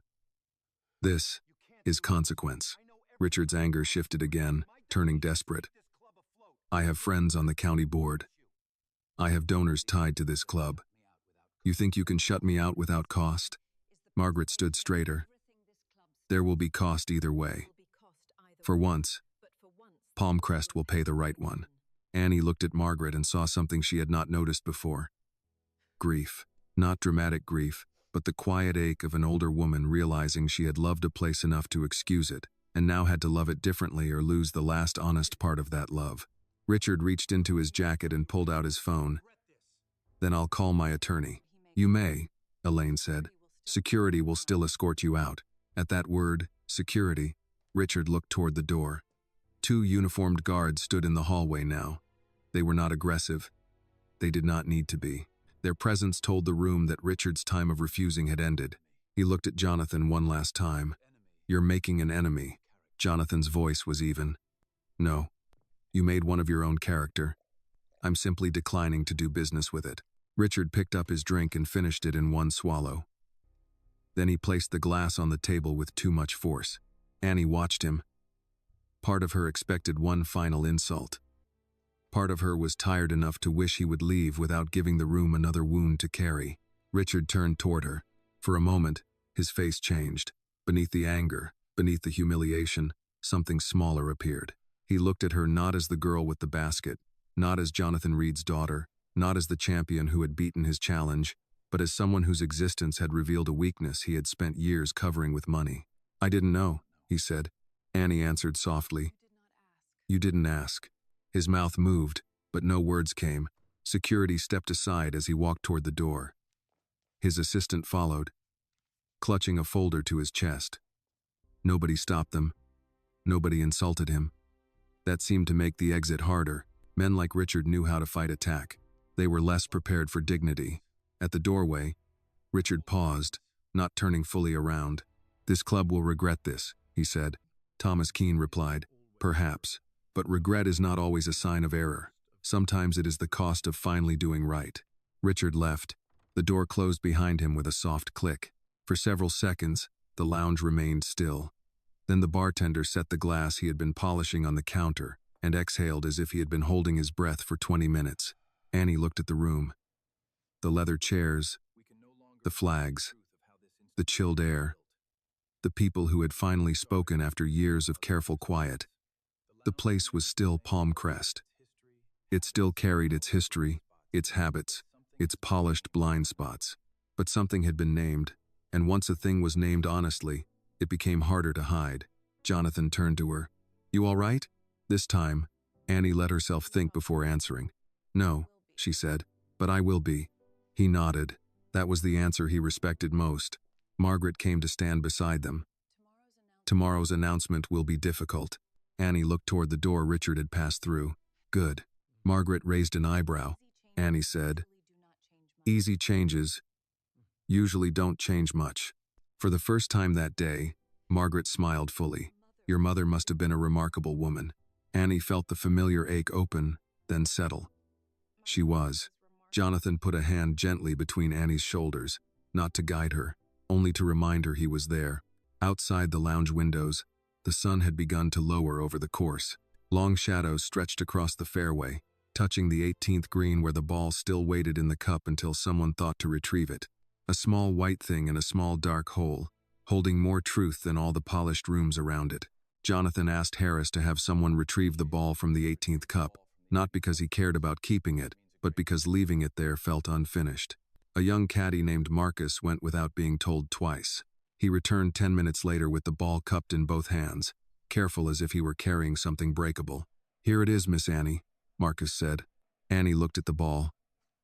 Grass clung faintly to one side. There was a small scuff near the logo, probably from the cart path bounce before it found the green. It looked ordinary. That was what struck her most. A ball could look ordinary and still carry the weight of an afternoon no one would forget. Thank you, Marcus. He handed it to her, then hesitated. My sister's really going to be allowed to try out? Jada? Annie asked. His face brightened because she remembered the name. Yes, ma'am. She won't be trying out to prove she belongs, Annie said. She'll be coming to learn. That's different. Marcus nodded, though she could tell he was still learning how to trust a door that had never opened for his family before. After he left, Annie remained by the lounge window for a moment, turning the ball in her palm. The sun had dropped lower, laying gold along the fairway and turning the white bunkers soft at the edges. From this distance, the course looked peaceful again. That bothered her. Places could return to beauty too quickly after exposing ugliness, as if the grass itself had no memory. Her father stood beside her. What do you want to do with it? With what? The ball. Annie looked at the scuffed white surface. I don't know. Jonathan nodded. No rush. Margaret Bell, who had been speaking quietly with Thomas Keene near the bar, approached with the careful grace of someone who had spent a lifetime in rooms where emotions were folded before they were shown. Annie, she said, the board would like to include that ball in the announcement tomorrow, perhaps in a case, with a note about the beginning of the Open Fairway initiative. Annie closed her fingers around it. Margaret noticed. Unless you object, I don't want this to become a trophy about me. It was an extraordinary shot. It was also a cruel moment. Margaret absorbed that. You're right. Annie looked at the older woman and softened her tone. I'm not saying hide it. I just don't want children walking in here someday thinking the way to be welcomed is to perform a miracle while someone insults them. Thomas, who had come closer, said, Then we frame it differently. How? Jonathan answered. Not as the ball you sank to prove yourself. As the ball that proved the club had to change. Annie considered that. Her mother would have liked the distinction. Evelyn Reed had always cared about what a story taught after people stopped admiring the dramatic part. That might work, Annie said. Elaine Porter made a note. We can write a short plaque. Something simple. No plaque yet, Annie said. Let the staff help decide what it says. Margaret nodded. That is fair. Harris entered the lounge with his jacket buttoned, though one side sat slightly uneven because of the check in his pocket. He looked tired, but not defeated. Samuel's daughter is on her way, he said. She lives about 20 minutes south. She'll take him home. Does he need a doctor? Annie asked. He says no. Medical staff says he should be checked if symptoms return. His daughter may insist. Good, Jonathan said. Please tell her any medical expense related to today will be covered by the club. Harris nodded. I will. Jonathan looked at Elaine. Add that to the immediate action list. Heat incident coverage, effective today. Elaine wrote it down. Harris lingered, his hands clasped in front of him. There's something else. A few staff members are asking whether Mr. Whitmore's suspension will hold. Margaret's expression tightened. They think we may reverse it. Harris did not answer quickly, which was answer enough. Jonathan looked toward the hallway through which Richard had left. Then we make it clear tonight. Written notice to staff before the public announcement. Richard Whitmore's guest privileges are suspended. His membership application is denied. Retaliation against any staff who witnessed or reports today's events will not be tolerated. Elaine looked up. I'll draft it. Annie said, use plain language. Not legal words nobody trusts. Elaine almost smiled. Plain language it is. Harris let out a breath. That will matter. For them? Jonathan asked. For all of us, Harris said. There are people here who've been waiting years to see if rules apply upward. That sentence stayed in the room. Rules apply upward. Annie liked the sound of it, not because it was clever, but because it was rare. They moved from the lounge back toward the staff hallway as evening settled over Palm Crest.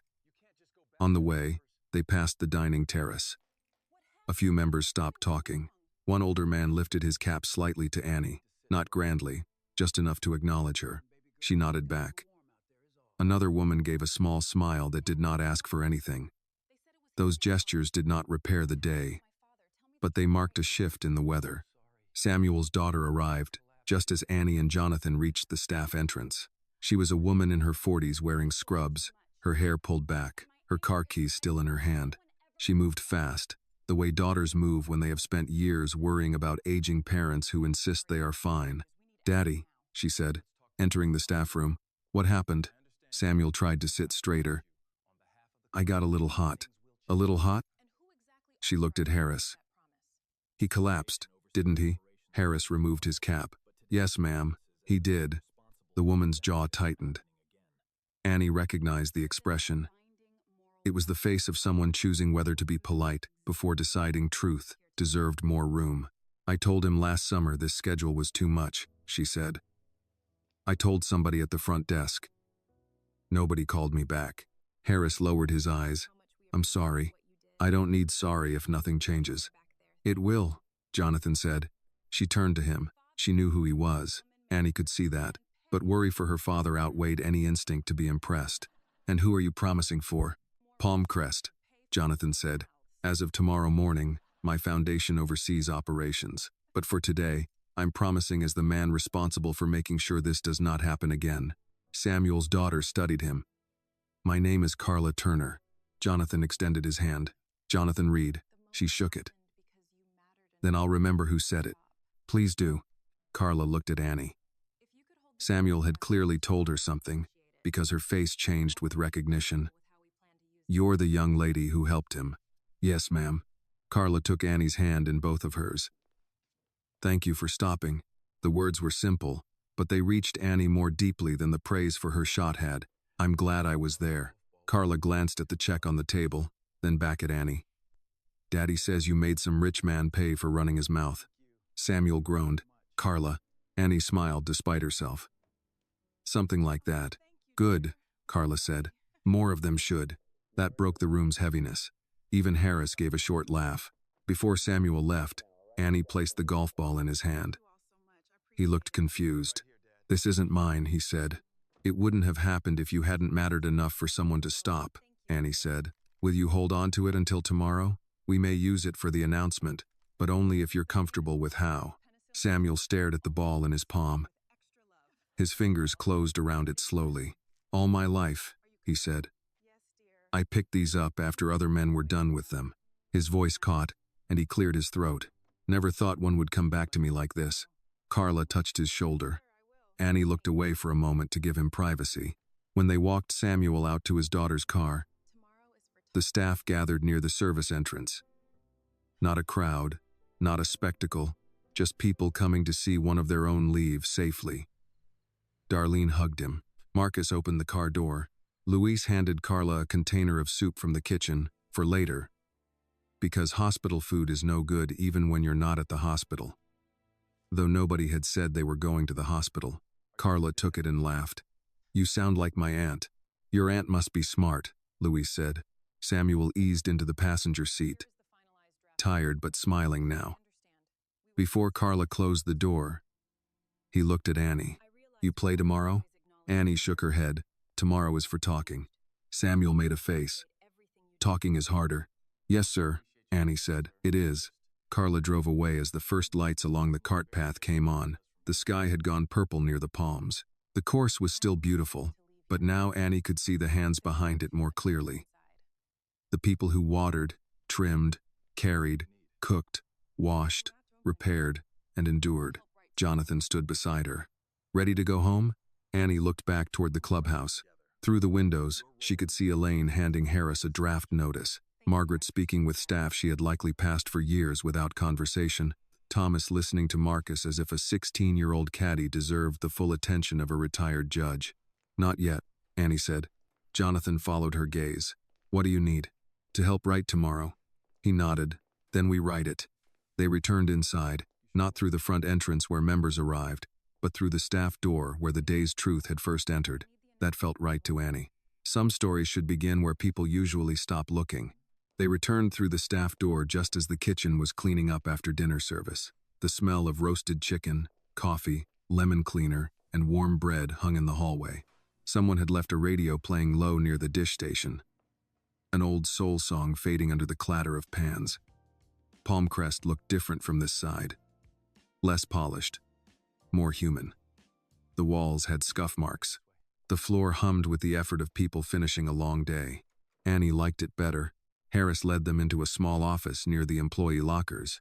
It had 2 desks, a printer that sounded tired, a corkboard filled with shift schedules, and a framed photo of Palmcrest from the 1970s, when the trees were smaller and the membership even narrower. Elaine set her folder on the desk and opened her laptop. Jonathan pulled out a chair for Annie, but she did not sit right away.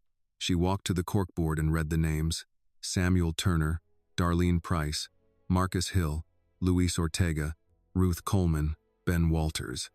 Names written in marker, taped beside hours and duties.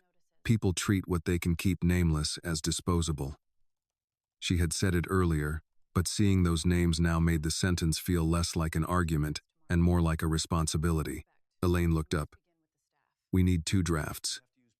One for staff tonight, one for members, and press tomorrow morning." "Start with staff," Annie said. Jonathan nodded. "Agreed." Elaine placed her fingers on the keyboard. "Plain language?" "Plain language," Harris said before Annie could answer. His voice was tired but certain. They've earned that much. Annie sat. Jonathan took the chair beside her. Harris remained standing for a moment, then seemed to realize he no longer needed to posture like the manager between worlds and lowered himself into the other chair. Elaine began. Effective immediately, Palmcrest Golf Club is implementing emergency heat safety protocols. Annie raised a hand. Too cold. Elaine paused. All right. How would you begin? Annie thought of Samuel sitting with the cup in his hands.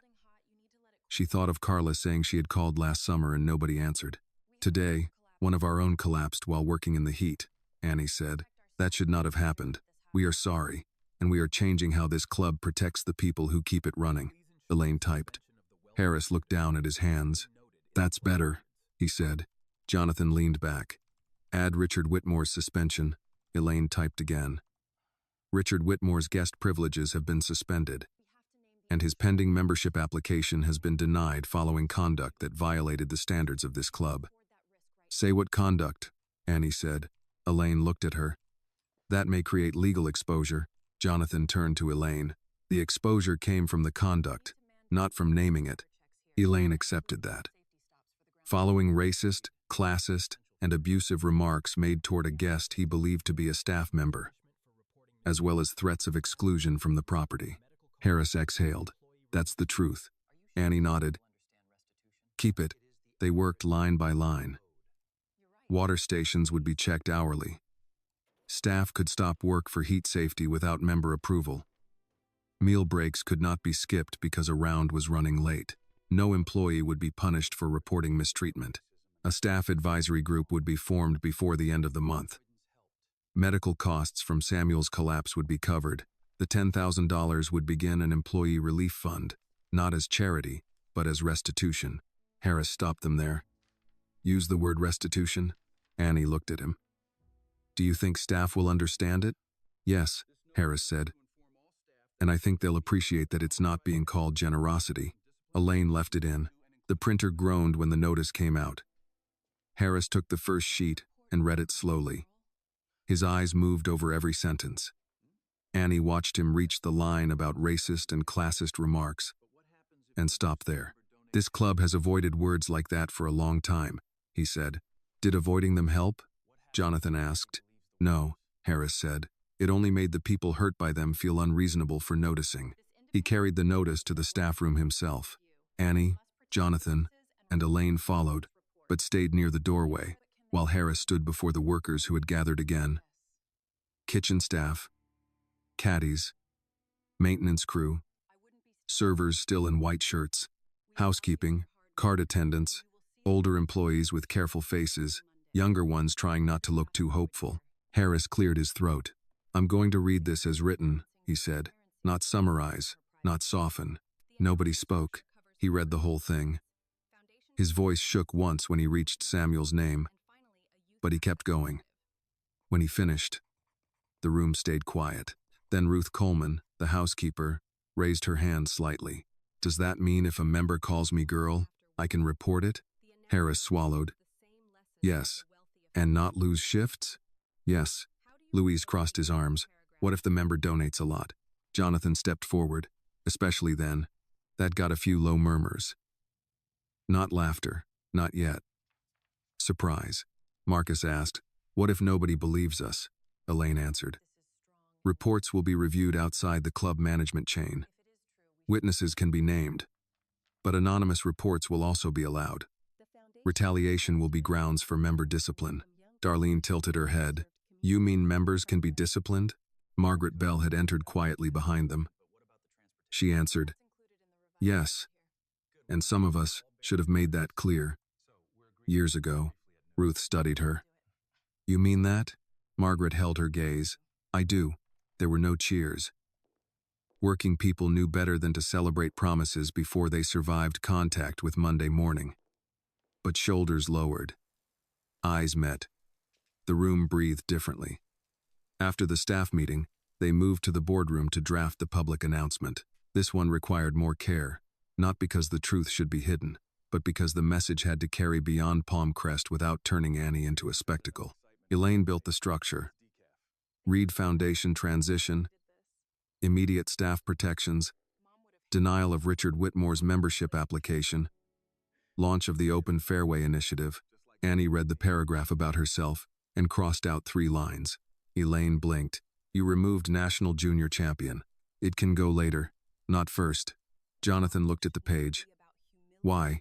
Because if the first reason people respect me is that I won something, we're teaching the same lesson Richard believed. That value has to be proven before dignity is given. Margaret, sitting across from her, nodded slowly. Then how should it read? Annie wrote by hand in the margin. Today, an 18-year-old guest stopped to help a Palm Crest employee who collapsed in the heat. She was then subjected to abusive remarks by a guest who believed she was a worker, and therefore beneath his respect. That belief has no place here. Elaine read it twice. That's strong. Is it true? Yes. Then use it. Jonathan watched her with the quiet pride of a father who knew better than to interrupt a daughter becoming more herself. The announcement grew from there. The Open Fairway Initiative would welcome young players from underserved communities. Equipment, coaching, transportation, and course access would be provided. Staff would be invited to nominate children and relatives. The first clinic would include Marcus's sister Jada, though not by name in the announcement. Annie would speak briefly at noon. By the time they finished, the clubhouse was nearly empty. Cleaning crews moved through the dining room. The bar lights had been dimmed. Outside, sprinklers ticked over the fairway in slow arcs, silver under the moon. Annie stepped out onto the terrace alone for a minute. The 18th hole was dark now, the flag only a pale shape in the distance. The place where Richard had stood was empty. The spot where the club had fallen at her feet had already disappeared into the grass. Jonathan came out carrying 2 cups of coffee. He handed one to her. Decaf, he said, before you accuse me of bad parenting. She smiled and took it. Mom would still say coffee after sunset is a reckless choice. Your mother thought many of my choices were reckless. She was usually right. Almost always. They stood together in the night air. For a while, neither spoke. The quiet was not empty. It held the day without demanding more from it. Finally, Annie said, I don't want tomorrow to be about humiliating Richard. It won't be. I mean it. What he did was wrong, but if everyone just gathers to watch him fall, then nothing changes except the target. Jonathan looked toward the course. Then tell them that tomorrow. I don't know if they'll listen. They listened today. Only after the ball went in. He turned to her. No. Some listened before. Harris did. Samuel did. Marcus did. Your mother would say you don't measure the worth of truth by how quickly proud people accept it. Annie held the warm cup between both hands. I miss her. Jonathan's voice softened. So do I. The admission settled between them, familiar and new at the same time. Grief had become part of their family language. Not spoken every day, but always understood. Annie looked toward the staff entrance where Samuel had left with Carla. She would have liked him. She would have packed him food, scolded Harris, prayed for Richard, and corrected my speech twice before breakfast. Annie laughed quietly. That sounds right. Jonathan smiled, then grew serious. Are you ready for tomorrow? No. Good. People who are too ready for microphones usually say less. She sipped the coffee, warm and bitter. Beyond the terrace, the sprinklers kept turning. Water reached the places that had been dry all day. Tomorrow, Palm Crest would open its doors and try to explain what had changed. But tonight, in the quiet after the shouting, Annie understood something her mother had tried to teach her for years. Justice was not a single strike, no matter how perfect. Justice was what people built after the sound faded. Morning came to Palm Crest with the kind of beauty that could make a person forget what the night had required. The fairways were washed in pale gold. The palms stood still after yesterday's wind, and the clubhouse windows caught the sunrise as if nothing ugly had ever been spoken beneath them. But Annie knew better now. So did everyone who arrived early through the staff entrance. By 7 o'clock, the kitchen was already awake. Coffee brewed in 2 large urns. Darlene carried trays of biscuits and fruit into the staff room, refusing help from anyone until Annie picked up a tray anyway. Louise had made egg sandwiches wrapped in foil for workers who usually ate standing near the loading dock. Marcus came in with his little sister Jada beside him, both of them dressed too neatly for a Saturday morning at a golf course. Jada wore a white polo tucked into khaki shorts, her hair pulled into two puffballs, and her hands clenched around the strap of a small backpack. Marcus spotted Annie and nudged his sister forward. "That's her." Jada's eyes widened. "You're Miss Annie?" Annie smiled. "Just Annie is fine. My brother said you hit a ball from forever away." Marcus groaned. "Jada." "What? You did say that." Annie bent slightly, so she was closer to the girl's height. "It was not forever. It only felt that way to some people." Jada looked serious. "Can I learn to do that?" "If you're willing to practice when it's boring," Annie said. The girl thought about it. "How boring?" "Very." Jada nodded. That made Annie laugh for the first time that morning. Jonathan came in a few minutes later with Harris, Elaine, Margaret, and Thomas. None of them wore the expression people wear before a celebration. They looked prepared, careful, and tired in the honest way that follows a hard decision made publicly. Harris had printed copies of the staff notice and placed them in the break room, maintenance shed, caddy station, kitchen, laundry area, and cart barn. He had also stood by the employee time clock himself, greeting people by name. Annie noticed. So did Ruth Coleman. "You practicing, Mr. Harris?" Ruth asked as she poured coffee. Harris looked at her. "Yes." Ruth took a slow sip. "Good. You need it." A few workers laughed. Harris smiled without defending himself. Yesterday, he might have explained. Today, he seemed to understand that accepting the correction was part of the work. At 8:30, Jonathan gathered everyone in the staff room before the public announcement. It was crowded now, people standing along the walls, sitting on counters, leaning near the door. Samuel was not there yet. Carla had taken him to urgent care the night before, and he had been told to rest for 48 hours. But at 8:34, the staff room door opened, and Samuel stepped in with Carla holding his arm and a look on her face that said she had lost the argument but won the right to supervise. The room clapped before anyone could stop it. Samuel waved one hand, embarrassed. All right. I didn't win the Masters. I just got dizzy." "You scared half the club," Darlene said. "Then half the club should have been paying attention sooner," Carla replied. That quieted the room, but not in a bad way. Carla helped her father into a chair. Marcus brought him water without being asked. Jonathan waited until Samuel settled, then spoke. "Yesterday, this club failed one of its own. Today, we start correcting that. Not with a speech alone. With policy, money, accountability, and habit." He looked around the room, making eye contact with employees, not scanning over them. "The Reed Foundation assumes operational oversight this morning. That gives us authority. But authority is not the same as trust. Trust will have to be earned." No one applauded. They listened. "The heat protocol is active now," he continued. "Water checks every hour. Mandatory breaks. No skipped meals because a member is impatient. Medical expenses related to yesterday are covered. The Employee Relief Fund begins with the $10,000 Mr. Whitmore was required to pay. It will not end there." Charles Bennett stood near the doorway, not inside the center of the room. He had come early and asked Harris where he could stand without making the moment about himself. Annie had heard that and respected it more than any speech he could have given.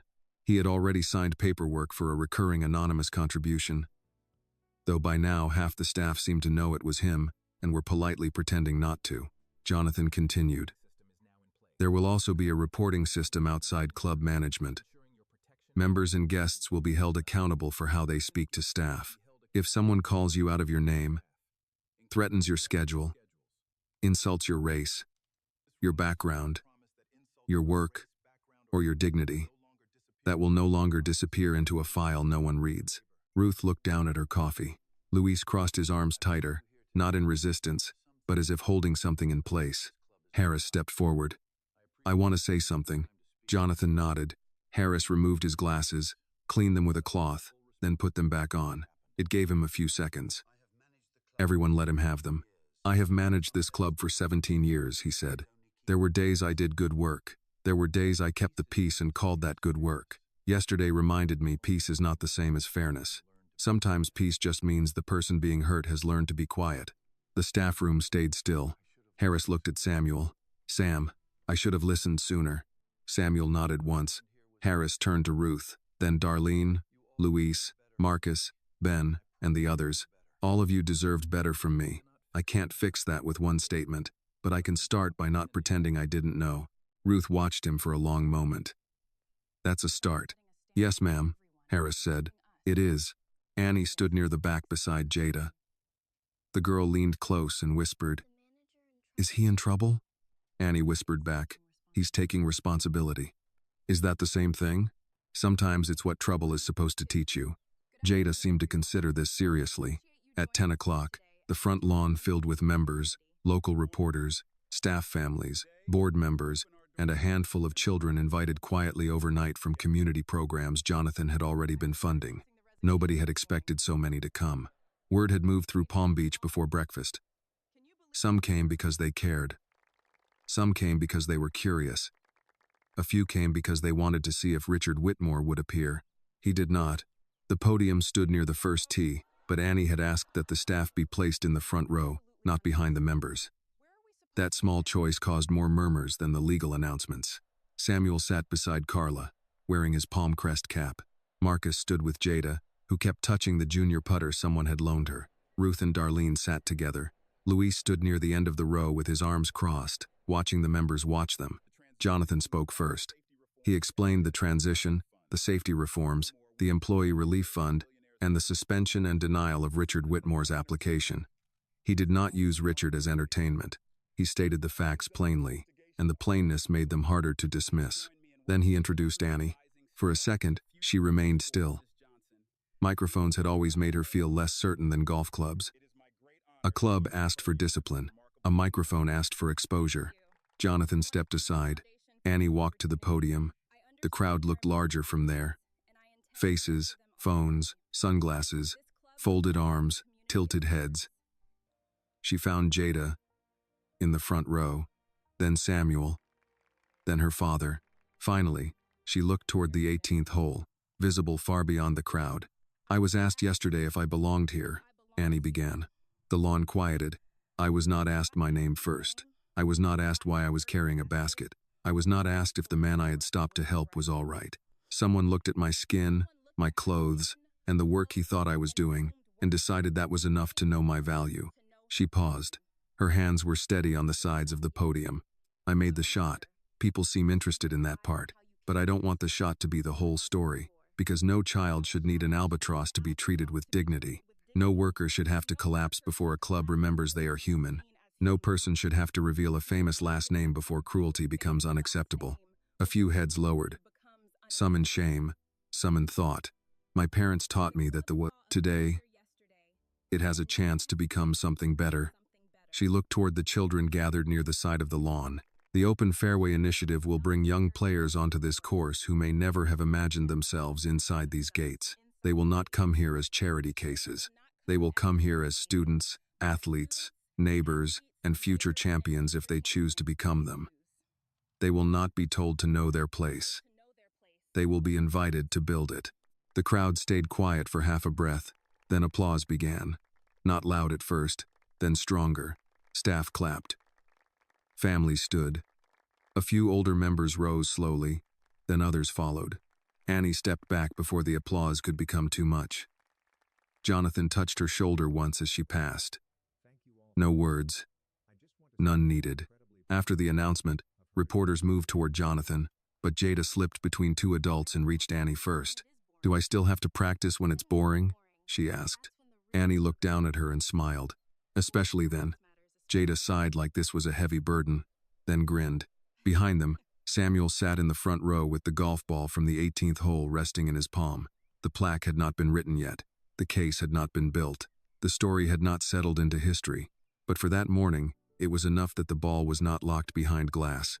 It was in the hand of a man who had spent years picking up what others left behind, while a club that had once looked past him finally learned his name. By afternoon, Palm Crest had become two places at once. On the surface, it was still a private golf club with white carts moving along trimmed paths, members ordering iced tea on the terrace, and reporters packing equipment near the first tee. But underneath, something had shifted. People who had worked there for years were saying each other's names a little louder. Members who had once passed staff with a nod were stopping, awkwardly at first, to ask questions they should have asked long ago. Some of it was clumsy, some of it was overdue. Annie knew better than to confuse a good morning with a changed culture. But she also knew beginnings rarely arrived, polished. The first clinic of the Open Fairway initiative was not supposed to happen that day. It had been planned for weeks later, with printed banners, prepared speeches, and a schedule approved by committees. Annie asked to move it up. "Today?" Elaine said, looking at her over a stack of press folders. "We have no registration table, no media plan, no waivers prepared for a full session." "Then don't make it a full session," Annie said. "Make it an invitation."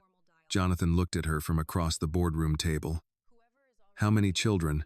"Whoever is already here. Staff families, the kids from the community program."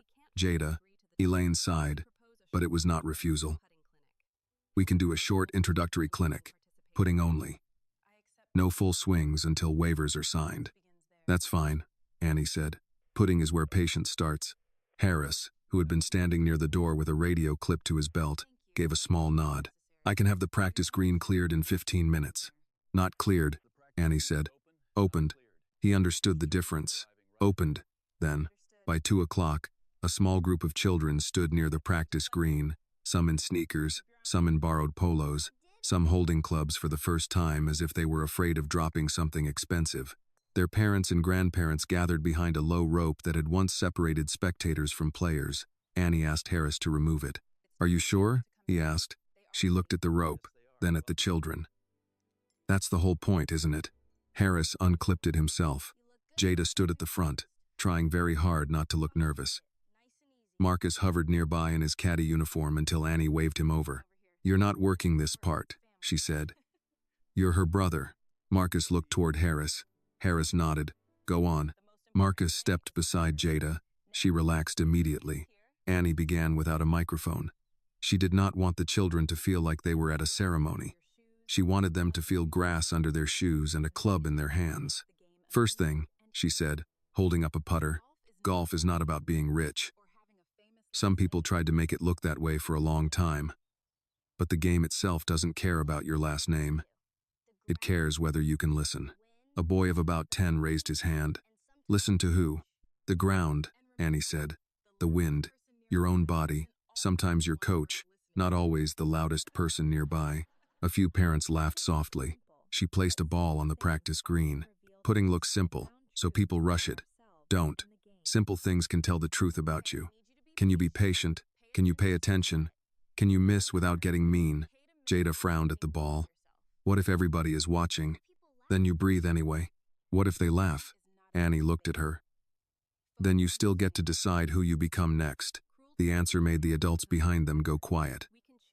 It was one thing to teach a child where to place her hands. It was another to teach her that other people's cruelty did not have to become the weather inside her chest. Annie showed them how to stand, how to hold the putter lightly, how to read the slope. She did not overload them with terms. She had seen too many adults turn instruction into a performance of their own expertise. Children did not need to be impressed. They needed to be invited. "Soft hands," she told one boy whose grip looked like he was choking the club.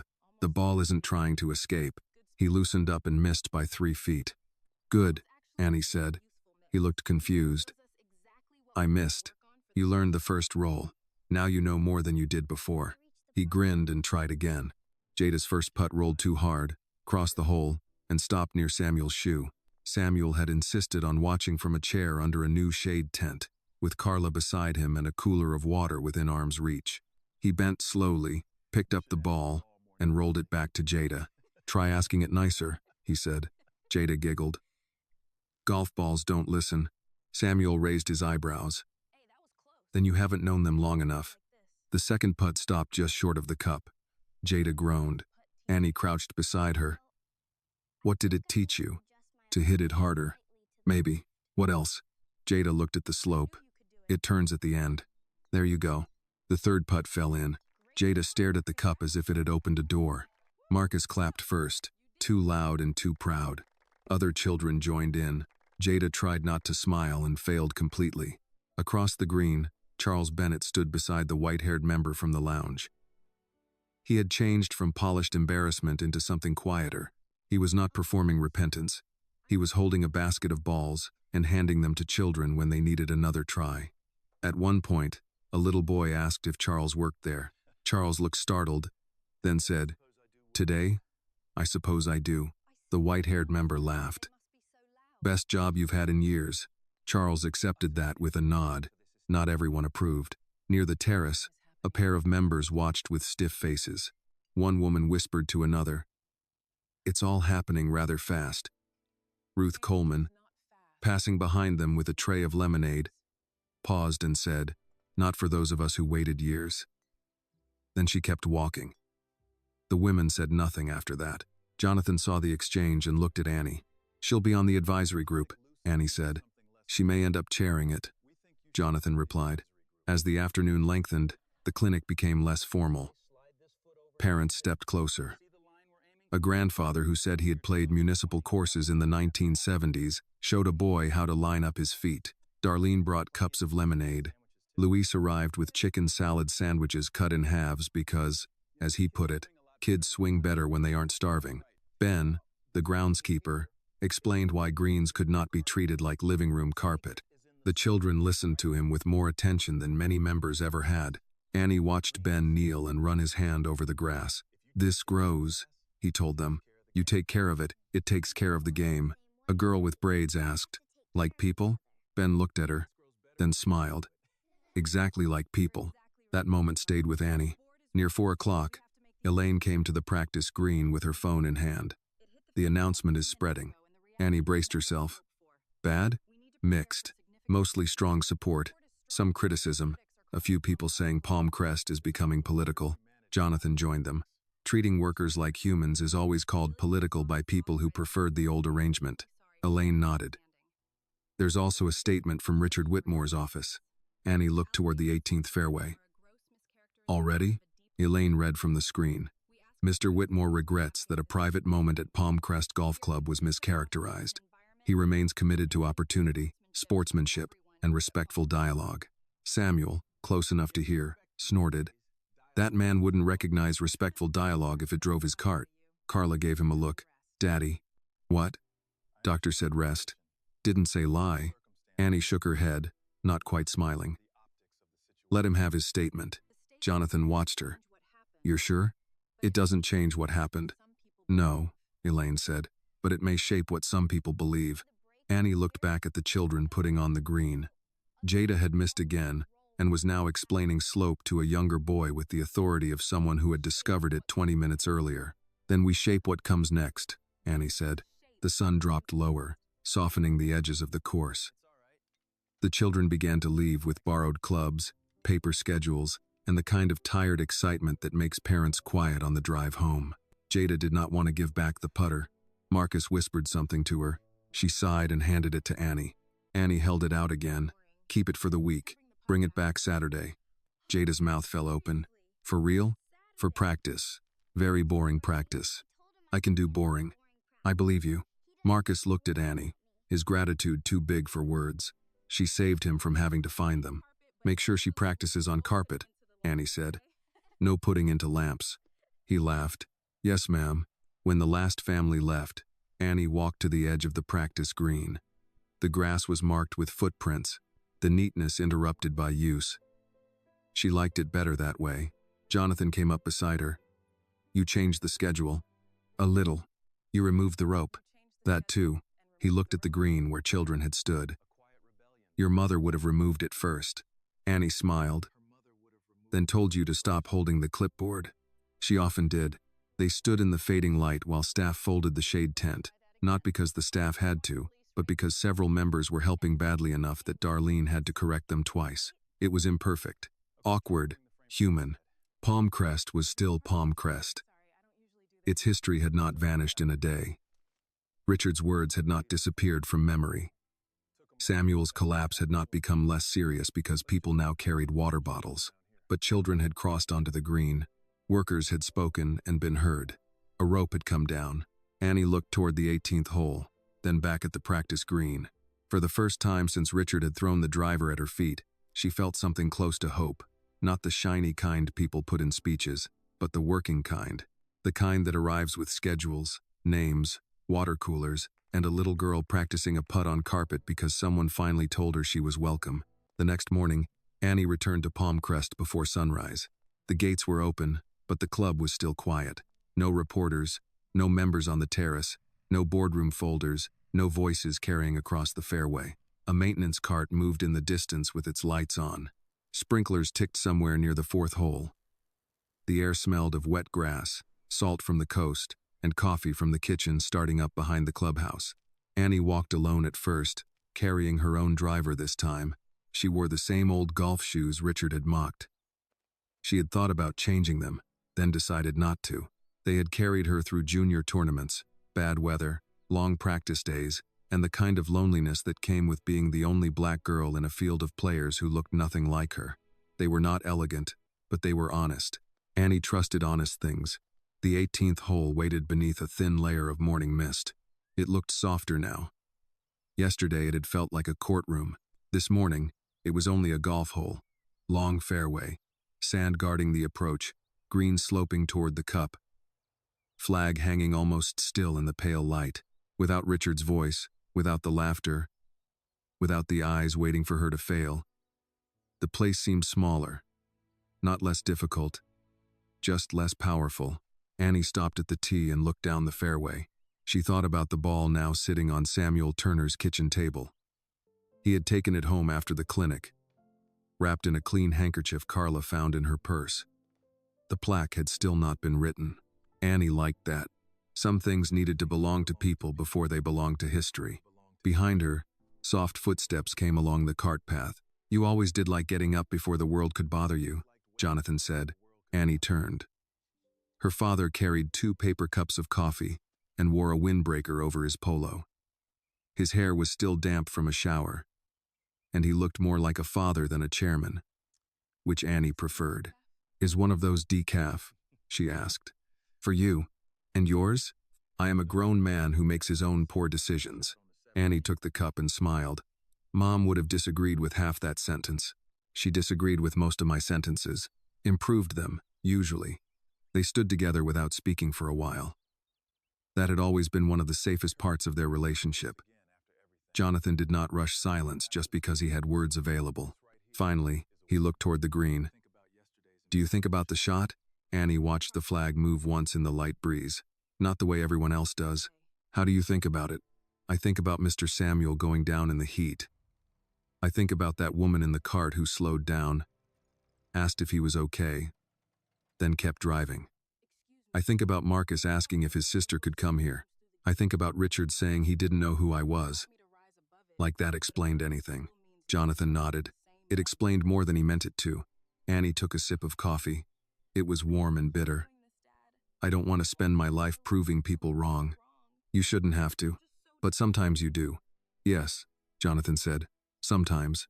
That's the part that makes me tired." He looked at her then, not as the young champion, not as the face of a new initiative, but as his daughter. "I know." The answer was simple, and because it was simple, it did not insult the weight of the truth. Annie set her coffee on the bench beside the tea markers. "I keep hearing Mom. What is she saying?" "Don't let ugly make you ugly." Jonathan looked down, smiling in a way that hurt. "She said that to me more than once. I believe it.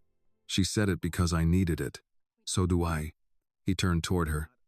"You weren't ugly yesterday." "I wanted to be." "That's not the same thing." Annie picked up her driver and ran her thumb over the grip. "When Richard walked away, part of me wanted him to feel small forever." Jonathan did not flinch. "That's human. Mom would have prayed for him." "Yes." "Would you?" Jonathan breathed out slowly. Not as quickly as she would have. Annie laughed under her breath. "That's honest. Your mother had a way of seeing the wound inside the person holding the knife. I admired it. I also found it inconvenient." Annie looked toward the clubhouse, where the first kitchen lights had come on. "Seeing the wound doesn't mean letting them keep the knife." "No," Jonathan said. "It means taking the knife seriously." They stood with that for a moment. A cart approached slowly from the staff path. Harris was driving, with Samuel beside him. Carla had probably argued against it. Samuel's posture suggested he had won only by promising not to lift anything heavier than a coffee cup. He wore his palm crest cap and a light jacket, and in his lap sat the golf ball wrapped in the handkerchief. Harris stopped a few yards away. "Morning," he said. "Didn't mean to interrupt." "You didn't," Annie said. Samuel lifted the handkerchief. "Figured this belonged here for a minute before it goes anywhere else." Annie stepped closer. "You didn't have to bring it." "I know. That's why I did." Jonathan smiled. "How are you feeling, Sam?" "Carla says I'm stubborn. Doctor says I'm dehydrated." "I say both can be true." Harris gave him a look. "You are supposed to be resting." "I'm sitting in a cart, aren't I?" Annie laughed softly. Samuel held out the ball. "I thought about what you said, about letting staff help write the plaque. And? I got one sentence." Annie took the ball but kept her eyes on him. "Let's hear it." Samuel cleared his throat. "No one should have to be mistaken for someone important to be treated with respect." No one spoke for a moment. Jonathan's face changed first, not dramatically, just a softening around the eyes. Annie looked down at the ball in her hand. "That's the plaque." Samuel blinked. "Just like that?" "Just like that." Harris nodded. "I'll have it made." "Don't make it fancy," Samuel said. "Fancy makes people stop reading." Jonathan smiled. "Plain words. Clear letters." "Good." The sun began to rise fully then, burning the mist from the fairway. The 18th hole stretched ahead, open and quiet. Annie placed the ball back in Samuel's hand. "Would you keep it until the case is ready?" she asked. Samuel looked surprised. "You trust me with it?" "Yes, sir." His fingers closed around it. "Then I'll keep it safe." From across the course came the sound of children's voices. Annie turned and saw Marcus walking toward the practice green with Jada and two other kids from yesterday's clinic. Jada was carrying the borrowed putter like it was a flag. She saw Annie and waved with her whole arm. "Miss Annie," she called. "I practiced on the carpet. I only hit one chair." Marcus groaned. "You were not supposed to tell her that." "One chair is progress," Annie called back. Jada grinned and ran toward the green. Harris watched the children, then looked at Jonathan. "Never thought I'd see that before 7 in the morning at Palm Crest." Jonathan said, "Get used to it." The words held more promise than ceremony. Annie returned to the tee. She set down a new ball, not the one from yesterday, just an ordinary ball from her bag. For a moment, everyone understood without being told that this swing was not for Richard, not for reporters, not for proof. It was for the game itself. For the girl she had been. For her mother's voice. For Samuel's sentence. For Jada, on the practice green. For every child who would walk through the front gate without being asked who had let them in. She took her stance. The breeze was softer than yesterday's. The club felt familiar in her hands. She did not need to fight the wind this time. She only needed to listen. Jonathan stood behind her. Harris remained by the cart. Samuel held the old ball in his lap. In the distance, Marcus showed Jada how to set her feet, and she corrected him with the confidence of someone who had been welcome for almost 24 hours and already intended to stay.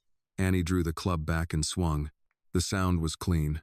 The ball rose into the morning, white against the blue, carrying over the fairway with an easy line. It did not need to go in. That was the difference. It was not a wager, not a defense, not a miracle demanded by insult. It was simply a shot struck by a young woman who knew where she stood. It landed far down the fairway and rolled into the light. Annie watched until it stopped. Jonathan came beside her. "Good shot. Not an albatross." "No." She picked up her coffee. "Still good. Still good," he agreed. They began walking down the fairway together, not hurried, not watched by a crowd. Behind them, the clubhouse doors opened for the morning. Staff moved through them by name. Children gathered on the practice green. A rope that had once marked distance from belonging lay coiled near the shed, unused. Palm Crest had not become perfect overnight. No place did. There would be arguments, resistance, old habits dressed as tradition, and people who missed the days when comfort mattered more than truth. But something had started that could not be easily folded away. A man had been seen. A girl had been heard. A gate had opened. A promise had been made in plain language. Annie looked toward the green at the end of the hole and thought of her mother. Justice is not always fair in the way it arrives. Sometimes it comes late. Sometimes it comes quietly. But when it comes, stand ready. Yesterday, justice had sounded like a ball dropping into a cup. Today, it sounded like children laughing on a practice green, like Samuel Turner's name spoken with care, like Harris greeting workers at the time clock, like a father walking beside his daughter without needing to protect her from the truth she had already faced. And sometimes, Annie thought, justice did not need to shout. Sometimes it was a young black woman standing on a field where someone had told her she did not belong, lifting her club in the morning light, and swinging anyway. The lesson of this story is that a person's worth should never be judged by skin color, clothing, job, or social status. Annie was disrespected because powerful men thought she was someone they could look down on, but her dignity was already real before anyone learned her name. True character is revealed in how we treat people who seem to have no power over us. Justice does not always arrive loudly. Sometimes it comes through quiet courage, a kept promise, and the simple act of standing firm when the world tries to make you feel small. This video is a work of fiction created with the assistance of artificial intelligence. All characters, events, and situations are not real and do not represent any actual people or true stories. The content is intended for storytelling and emotional illustration only.